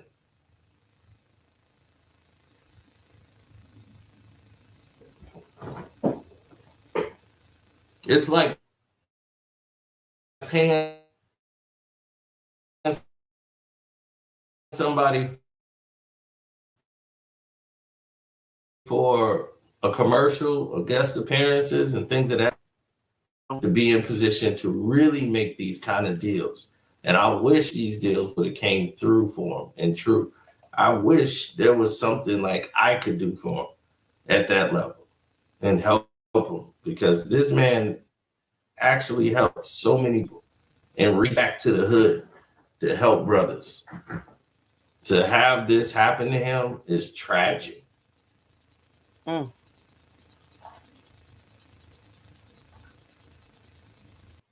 So if you missed that part of it, he said that Floyd Money Mayweather, believe it or not, he would reach back to his community and the hood and help out a lot of people. So that's why he's saying that he's heartbroken that this happened to Floyd Money Mayweather.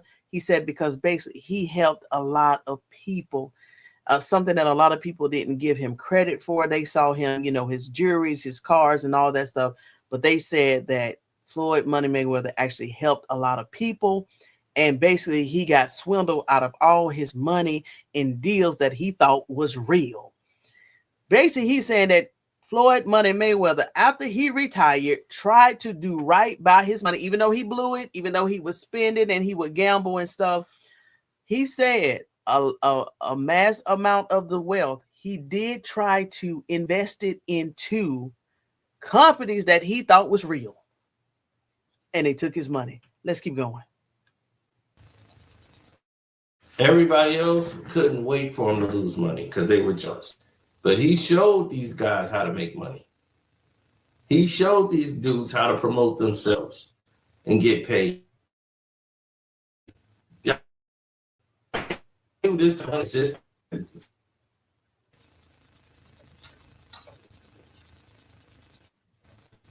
He showed people how to market fights.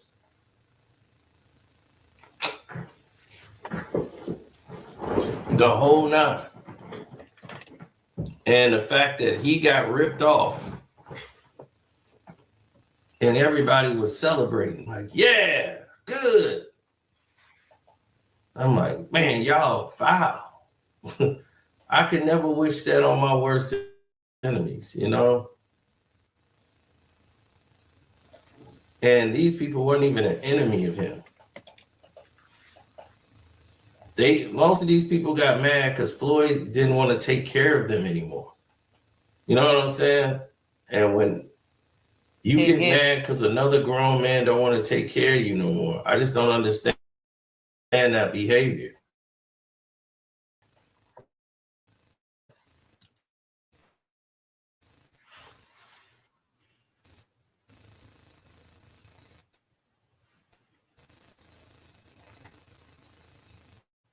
Another grown man don't want to.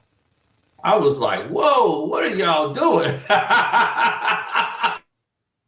Put the camera right in my face. Like, what y'all doing?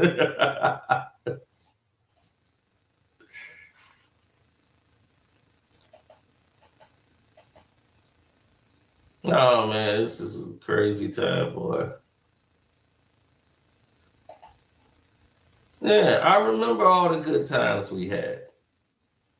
I remember all the good times.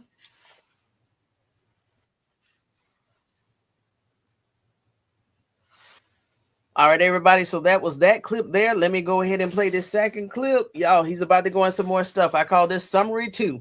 Summary 2.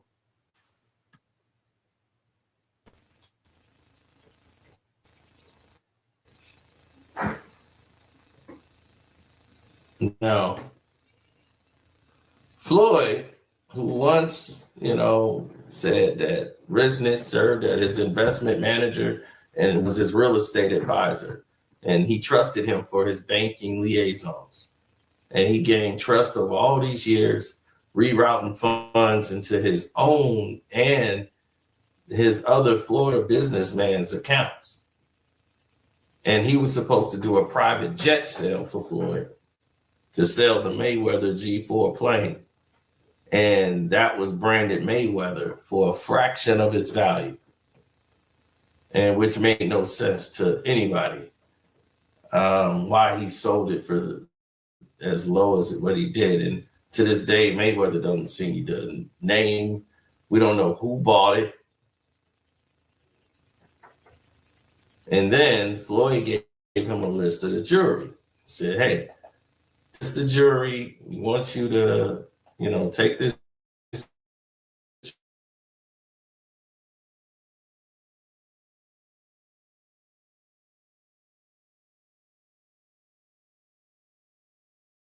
jury and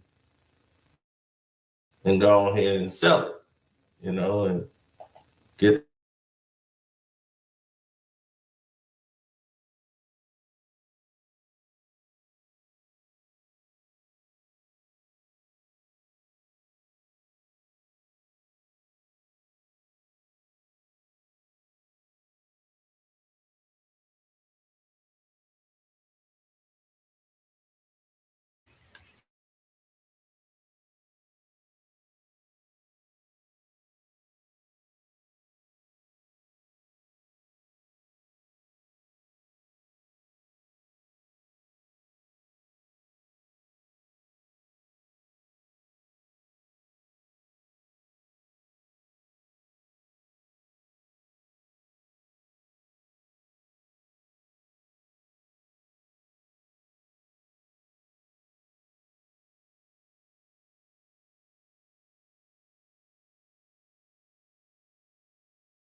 investment manager and was his real estate advisor. And he trusted him for his banking liaisons. And he gained trust over all these years, rerouting funds into his own and his other Florida businessman's accounts. And he was supposed to do a private jet sale for Floyd to sell the Mayweather G4 plane. And that was branded Mayweather for a fraction of its value, and which made no sense to anybody. Why he sold it for as low as what he did. And to this day, Mayweather doesn't see the name. We don't know who bought it. And then Floyd gave him a list of the jury. Said, hey, this is the jury. We want you to, take this jewelry and go ahead and sell it, and get the funds and all of that. Yet and still, no jewelry. Nothing. Nobody saw anything. So as more and more as the people started to see that this was becoming a bigger problem than they could ever imagine, they never knew how great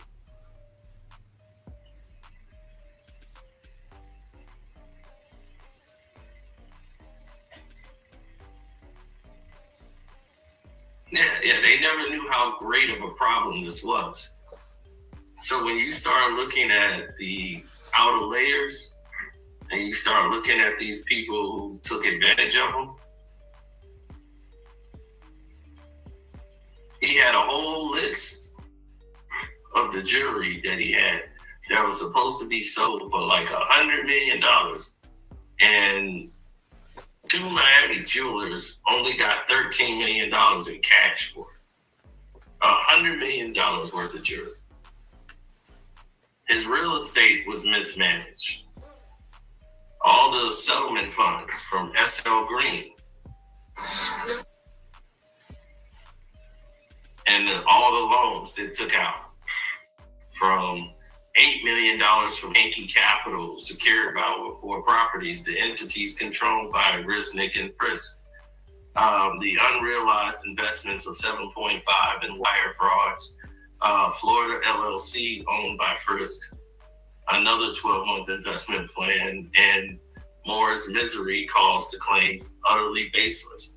And they refuted it, and they said they have evidence, including Mayweather's own correspondence they knew, right? So Moore's misery says that this is baseless. We have evidence to document that Floyd's own correspondence to all of this. Lord have mercy. So it's firm to get this and said the gloves are off, and Floyd Mayweather is focused on restoring what is rightfully his. The lawsuit was filed the same week he was ordered to pay $1 million in back support for a child with another woman, and he faces IRS liens plus ongoing lawsuits over unpaid luxury lifestyle bills. Now,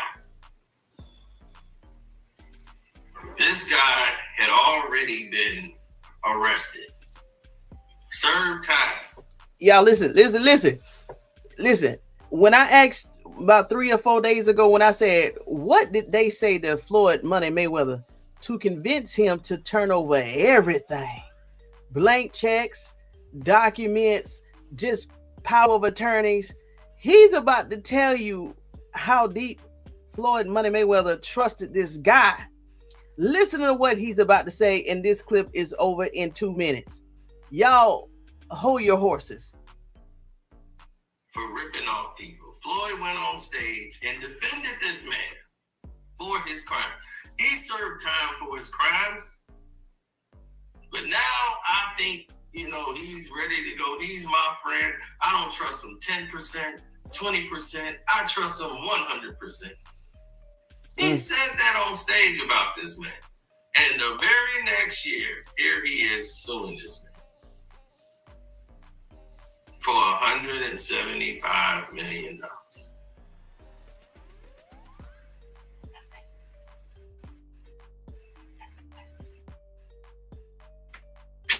People in the business world tried to tell him, don't trust this man. So I didn't tell him not to trust that man. I just told him that St. Lucia project. I'm like, hey, dude, I've seen Al Heyman involved in this. And I saw blah, blah, blah, blah, and such and such. Like, you got to understand, I didn't know until about probably a couple months ago that Al Heyman was completely out of the picture. Jeez. I had to call Sam to find out, like, man, what's going on here? And I'm like, you ain't around the Watsons no more. You're not around anybody that used to have your back and used to protect you in this game.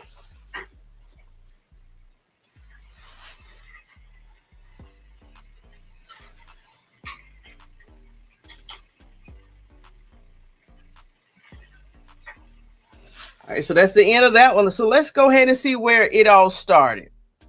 Let me go ahead and play this one right here. All right, I think this is a small one right here.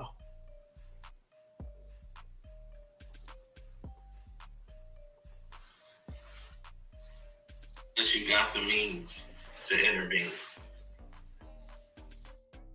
You see, let me explain to you where this started to go wrong. Here we go.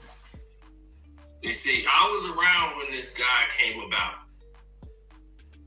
but only in the tail end of it. Floyd was at the end of his career, but he had the Conor McGregor fight coming up. And these new people were starting to implement themselves more and more. And all of the people that were around, they weren't the same people that used to be there. You know what I'm saying? These are a whole different group of people that started to entwine themselves with the Floyd Mayweather group. And Floyd started moving differently.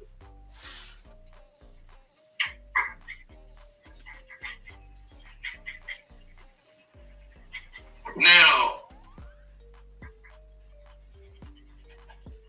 after his fight with Andre Burgo, he told everybody, hey, this is it.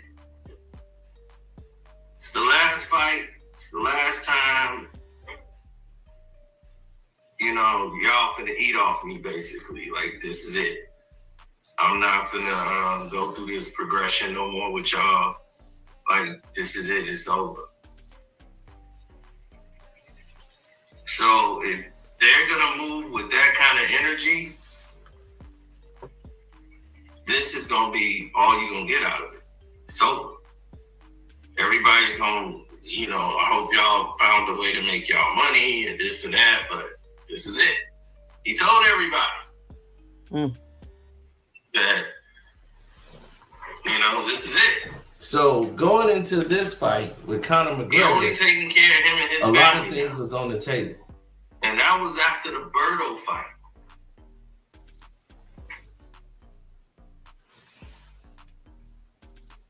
Let's see here. So going into this fight with Conor McGregor.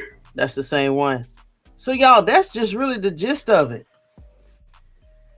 Floyd Money Mayweather, he tried to do, I guess, the right thing after his last fight with Burgo. And I guess when he said, hey, this is my last fight, I'm not fighting no more. I'm not gonna share my money with nobody else. I'm only gonna take care of myself and my family. He must have pissed a lot of people off, forgive me in my language.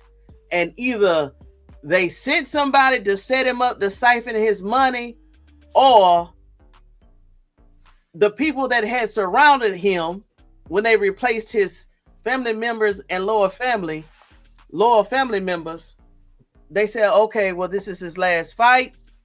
It's time to move. I don't know how it got this big, how it got this sophisticated. And most importantly, I don't know who convinced him to be so blind in his own finances, y'all. I'm going to go to the chat, and then we're going to end this live. Because all of us need to go back and start double checking who we trust in our circles. Floyd Money Mayweather thought he was buying skyscrapers in Dubai and New York. He thought that he had real estate deals. He thought he had money in the bank. Was everything taken at the same time? I doubt it. They were slowly siphoning his wealth away from him, and he didn't see it, y'all. This thing is two parts. He definitely should have been watching and asking questions and making sure everything was on the up and up. He should have had another third-party team checking all documentation. He should have had another third-party team checking his finances and the bank account and where's this receipt? Where's this invoice? Show me proof. Show me proof. It seemed like there was no middleman between Floyd Money Mayweather and Jonah Recknick. That's his name, Jonah Recknick. There was no money man, no third party, trust party, independent validator. There's nobody in between Floyd Money Mayweather and everybody that stole from him. That is a crime and shame. Let me go to the chats. Lord, Lord, Lord, Lord, Lord. Lord, Lord, Lord, Lord. Gosh. My spirit done got low again, y'all. Thank you. I appreciate it. Yeah, of course, of course. Blind Beauty, big time. Yes, of course. Y'all go ahead and subscribe to the channel. There go the link. A. Brown was really a broken person. Listen, he really was a broken person back then, but I mentioned him about maybe last week. There was a video out there regarding AB. He was working with LeJohntay Worcester and another, I guess, teammate. He's definitely in a better place now. I saw Antonio Brown. Matter of fact, I may bring that video up tomorrow and just give my commentary on it. But Antonio Brown, he was in his right space when I saw him on that video with LeJohntay Worcester. He was actually going through some physical therapy, just doing some type of physical thing, training with LeJohntay Worcester.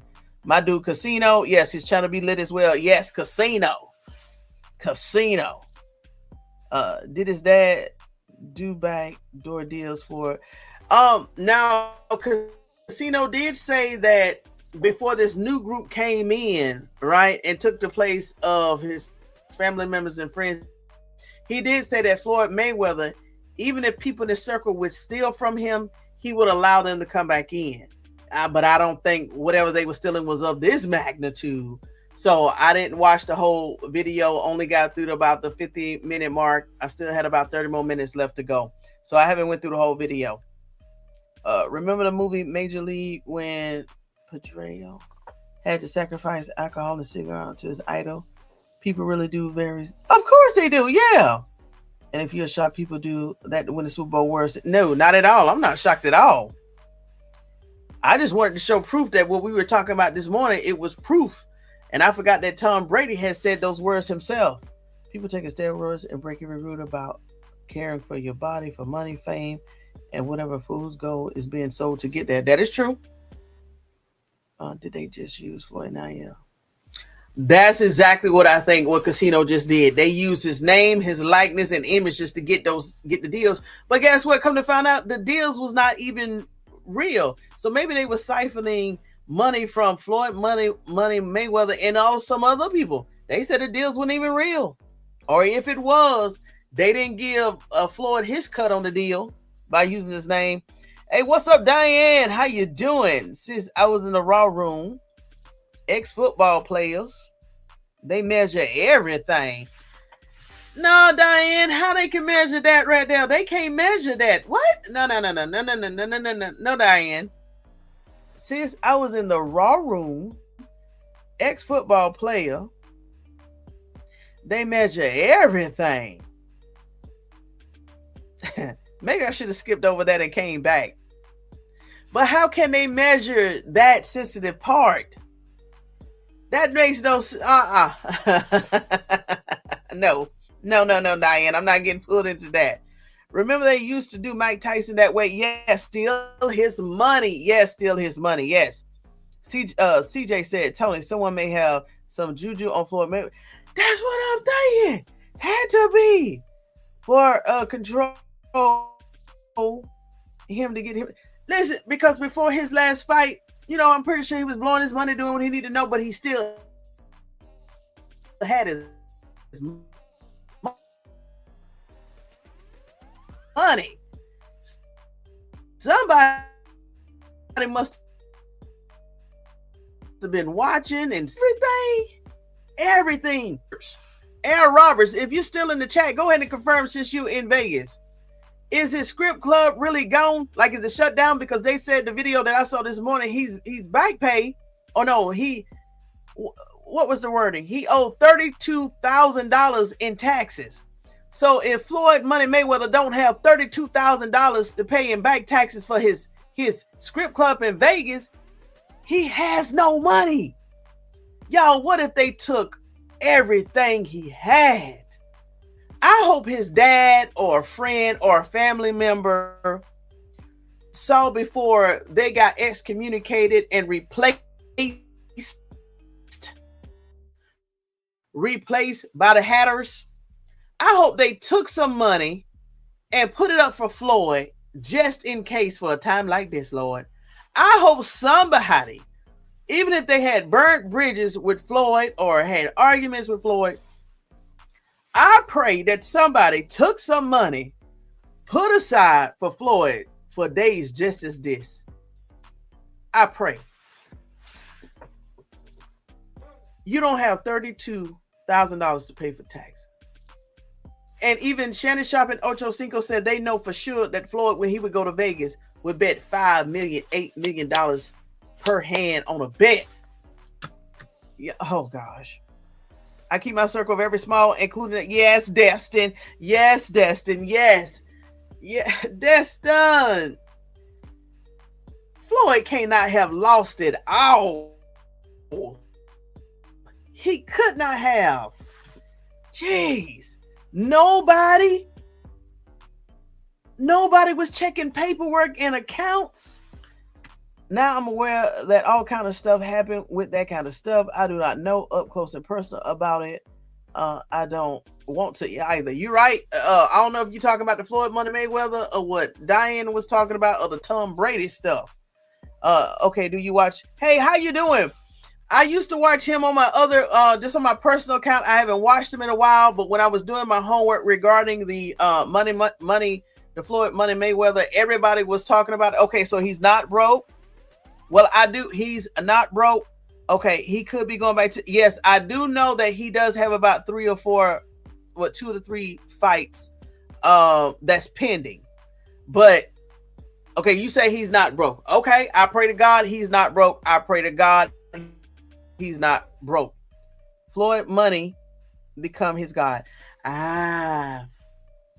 Even Casino said that Floyd Money Mayweather got to a point where he compared his watch to his watch. And Floyd basically said, looking at his watch, he said, look at your watch and look at my watch. I can tell by the watch that you have on, you can't tell me nothing about finances. And then he said he was shocked when Floyd said that to him, because he said Floyd only knew him, one part of him. He said Floyd didn't know that he had the business mindset of him. That's what Casino just said in one of the videos. But I hope he's not broke. I hope he's not broke. I hope he's not broke, like 0, 0, 0 negative balance. I hope he still got something. All that hugging on the yes. And remember, Antonio Brown went crazy playing for the was that the Patriots or was that the Buccaneers? And y'all, what if Antonio Brown went crazy around that time? What if his spirit was sensitive at that time on what was going on in the stands, the rituals and stuff? What if Antonio Brown was not crazy, but what if he was picking up the energy that was in the locker room that was driving him, quote unquote, that made him look crazy out on that field? Remember, he took his helmet off, his jersey off, his shirt off. Maybe he was trying to get away from the energy in the stadium. And maybe he felt the energy off of Tom Brady. I'm glad you brought that up, y'all, because sometimes we are sensitive things and it may make us look crazy to some people, but we're just trying to get away from the energy, the negative energy. Oh, I ain't never think about that. Okay. Come on with it. Come on, CJ. Yes. But gagging on him like he was making them think come on with it. Come on with it. Come on with it. Come on with it. Antonio Brown was acting like he was crazy and comatose sometimes. And maybe that's what it was. Maybe he was feeling some of that stuff that was going on. Okay, it was with the Bucks. Okay. Yeah, I said, golly, what's going on? But if you see Antonio Brown now, man, Antonio Brown, he is like, he's like a different man. The way he was conducting himself with LaJohntay Webster, and he was training them right. To me, LeJohntay Wester, he left Baltimore to went all the way down to Florida to work out with Antonio Brown. And some of the things that he was telling LeJohntay Wester to do, because the camera was right there, you know, Wester has his own YouTube podcast also.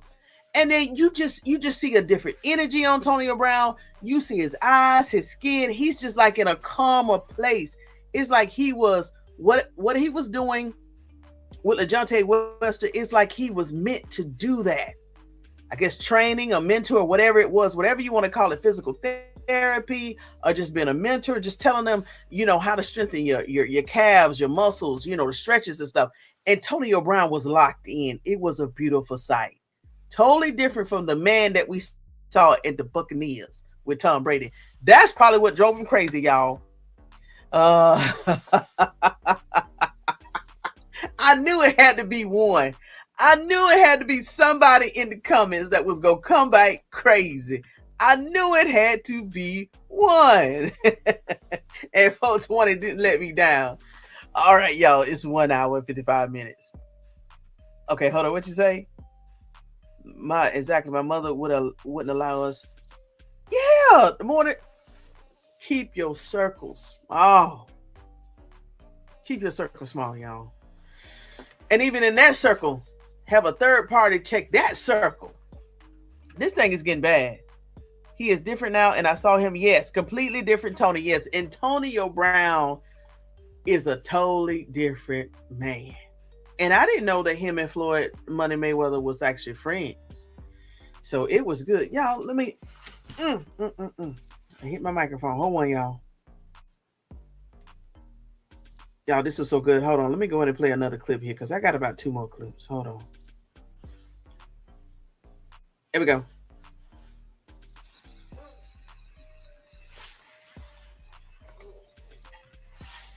Just 3 minutes.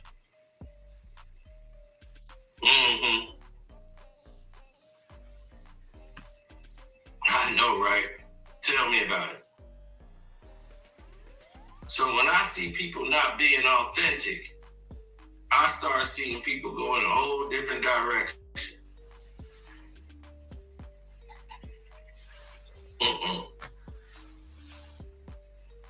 Because they don't see like you see.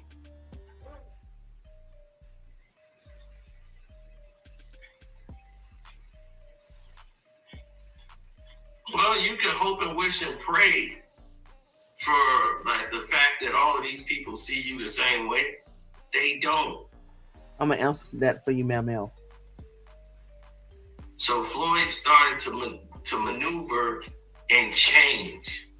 He changed, y'all. Because once he wasn't fighting no more, he was buying skyscrapers. He wanted to get into the real estate market heavy. See? And him and Al Heyman, who was his business partner, as I told you, were plotting to make a lot more money than what you guys know. Mm-hmm. So the Nigerian people got involved, and they were supposed to get into a lot of these building aspects that was going on in Nigeria, South Africa, St. Lucia. And I knew because the same project came across my table. And I saw Al Heyman's name was attached. So I knew Floyd had to be attached. So I brought it up to Floyd. I said, oh, so you in the St. Lucia project? That's like $1 billion project. That's like $10 million a year in developing. And Matt Damon was also involved in that.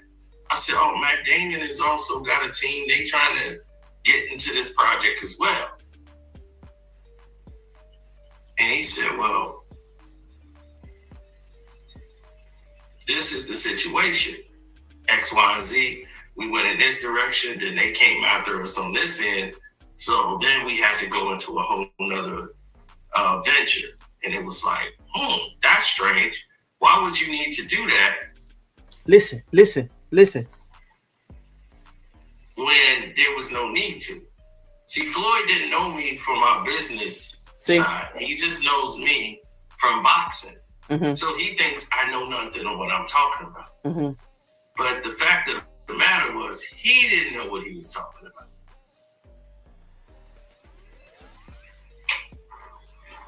And the best way to fool Floyd is to bring in a guy who got money, who's seen a lot of money. Floyd is like, look, he's like, you know how I can tell you ain't got no money? Y'all listen. I was like, what you talking about? Y'all listen. He's like, look at your watch and look at my watch. So he's like, no offense, but I can't take no financial advice from you. You don't know what I'm talking about. I was like, all right, cool.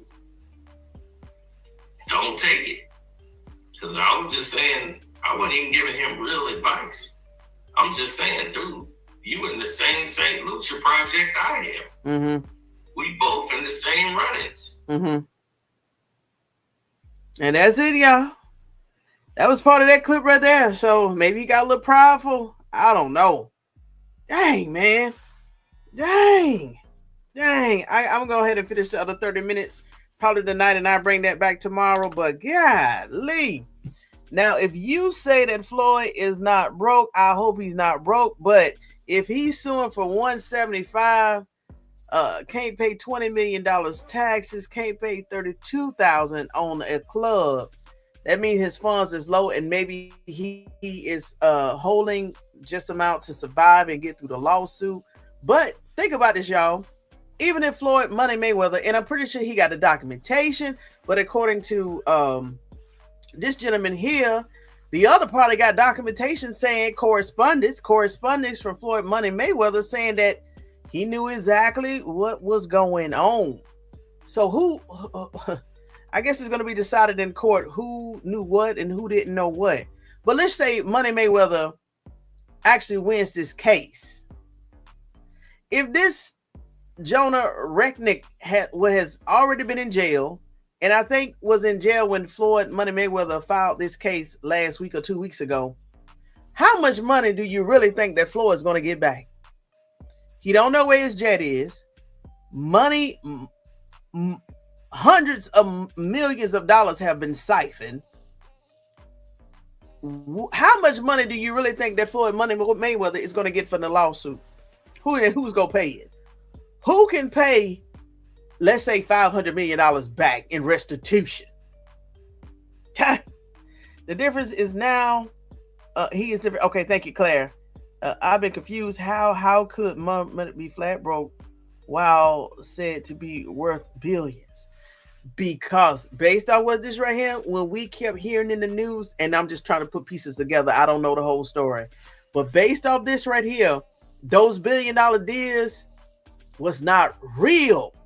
They was just real on paper, and even the paper was wet. It was not real. This Jonah Recknick guy, he was just bringing documents and pictures of skyscrapers here and there. It wasn't real, Mel. It wasn't real. They said none of it was real. It wasn't real. They be scamming. I wonder if by Floyd Money Mayweather not able to be fluent in reading help others. Oh, yes, we agreed to that the last 2 to 3 days. Yes, we all agreed that was the case. Yes, Floyd doesn't know. Yes, indeed, Tony, and that's why you cannot be touchy-feely and up close, right, and personal with many. And I did meet many people. Noted. Roger that. Got it. Roger that. Yes, Antonio Brown seemed happy. Yes, Mel. Very happy. Skin, I mean, just beautiful. You know, he was already beautiful. Chocolate, it seemed like his mind is there now. It's like he is mentally whole again. Body, mind, and soul. Mel. Yes. They knew Floyd was literate, and they took advantage of him. Once they separated him from family and people that he trusted, it was no holds balls. It was get him. What you said, Blank Alice? I just remember when Cat Williams said all would be exposed. The exposure is still coming. Yes, Alice.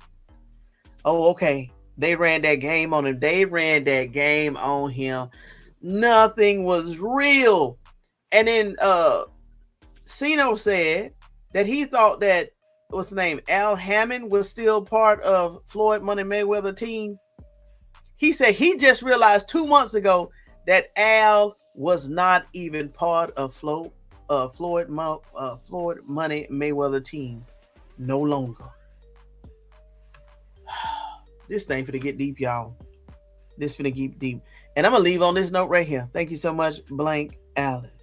I'll see y'all tomorrow. I'm coming back around between 2 and 3 o'clock tomorrow just to do a small live, just to do another update on this right here, because I got to get through the remaining 30 minutes of the video. But I don't want to leave everybody on this right here. Just remember what Cat Williams said in 2024. All will be exposed, and the exposure is still coming. So until next time, investors, make sure you get your notes, your drink, and your vest, because we stay vested up over here 365 degrees at Tony Talks Vested Up, Compelling Sports Edge. I'm finna go have dinner now and a drink. Y'all, I literally got sick, and now my energy is down again after hearing this stuff. My energy is so low. Dang, I mean, he got bamboozled. $1 billion? And it was lied. They lied to the man. This was orchestrated. Just siphoning money.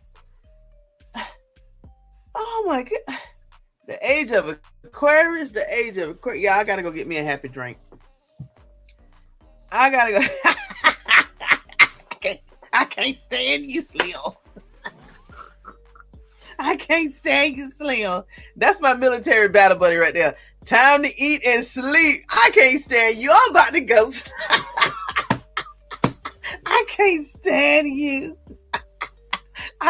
Slim, go somewhere, man. You go to sleep. You go to sleep, Slim.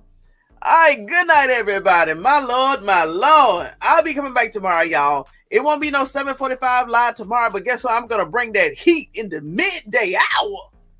2 or 3 o'clock, or maybe the latest at 4, but I'm bringing that heat tomorrow, y'all, because a storm coming through tomorrow night, so we're going to have that heat tomorrow. Between 2 and 4, I'll make up my mind around 9 o'clock that morning, so hey, come back tomorrow in the midday hour, and we're going to rock it out, okay? On good Saturday. All right, investors. Until next time, I'll see you again on Tony Talks Vested Up, Compelling Sports Edge. All right, CJ. We out of here. Go ahead.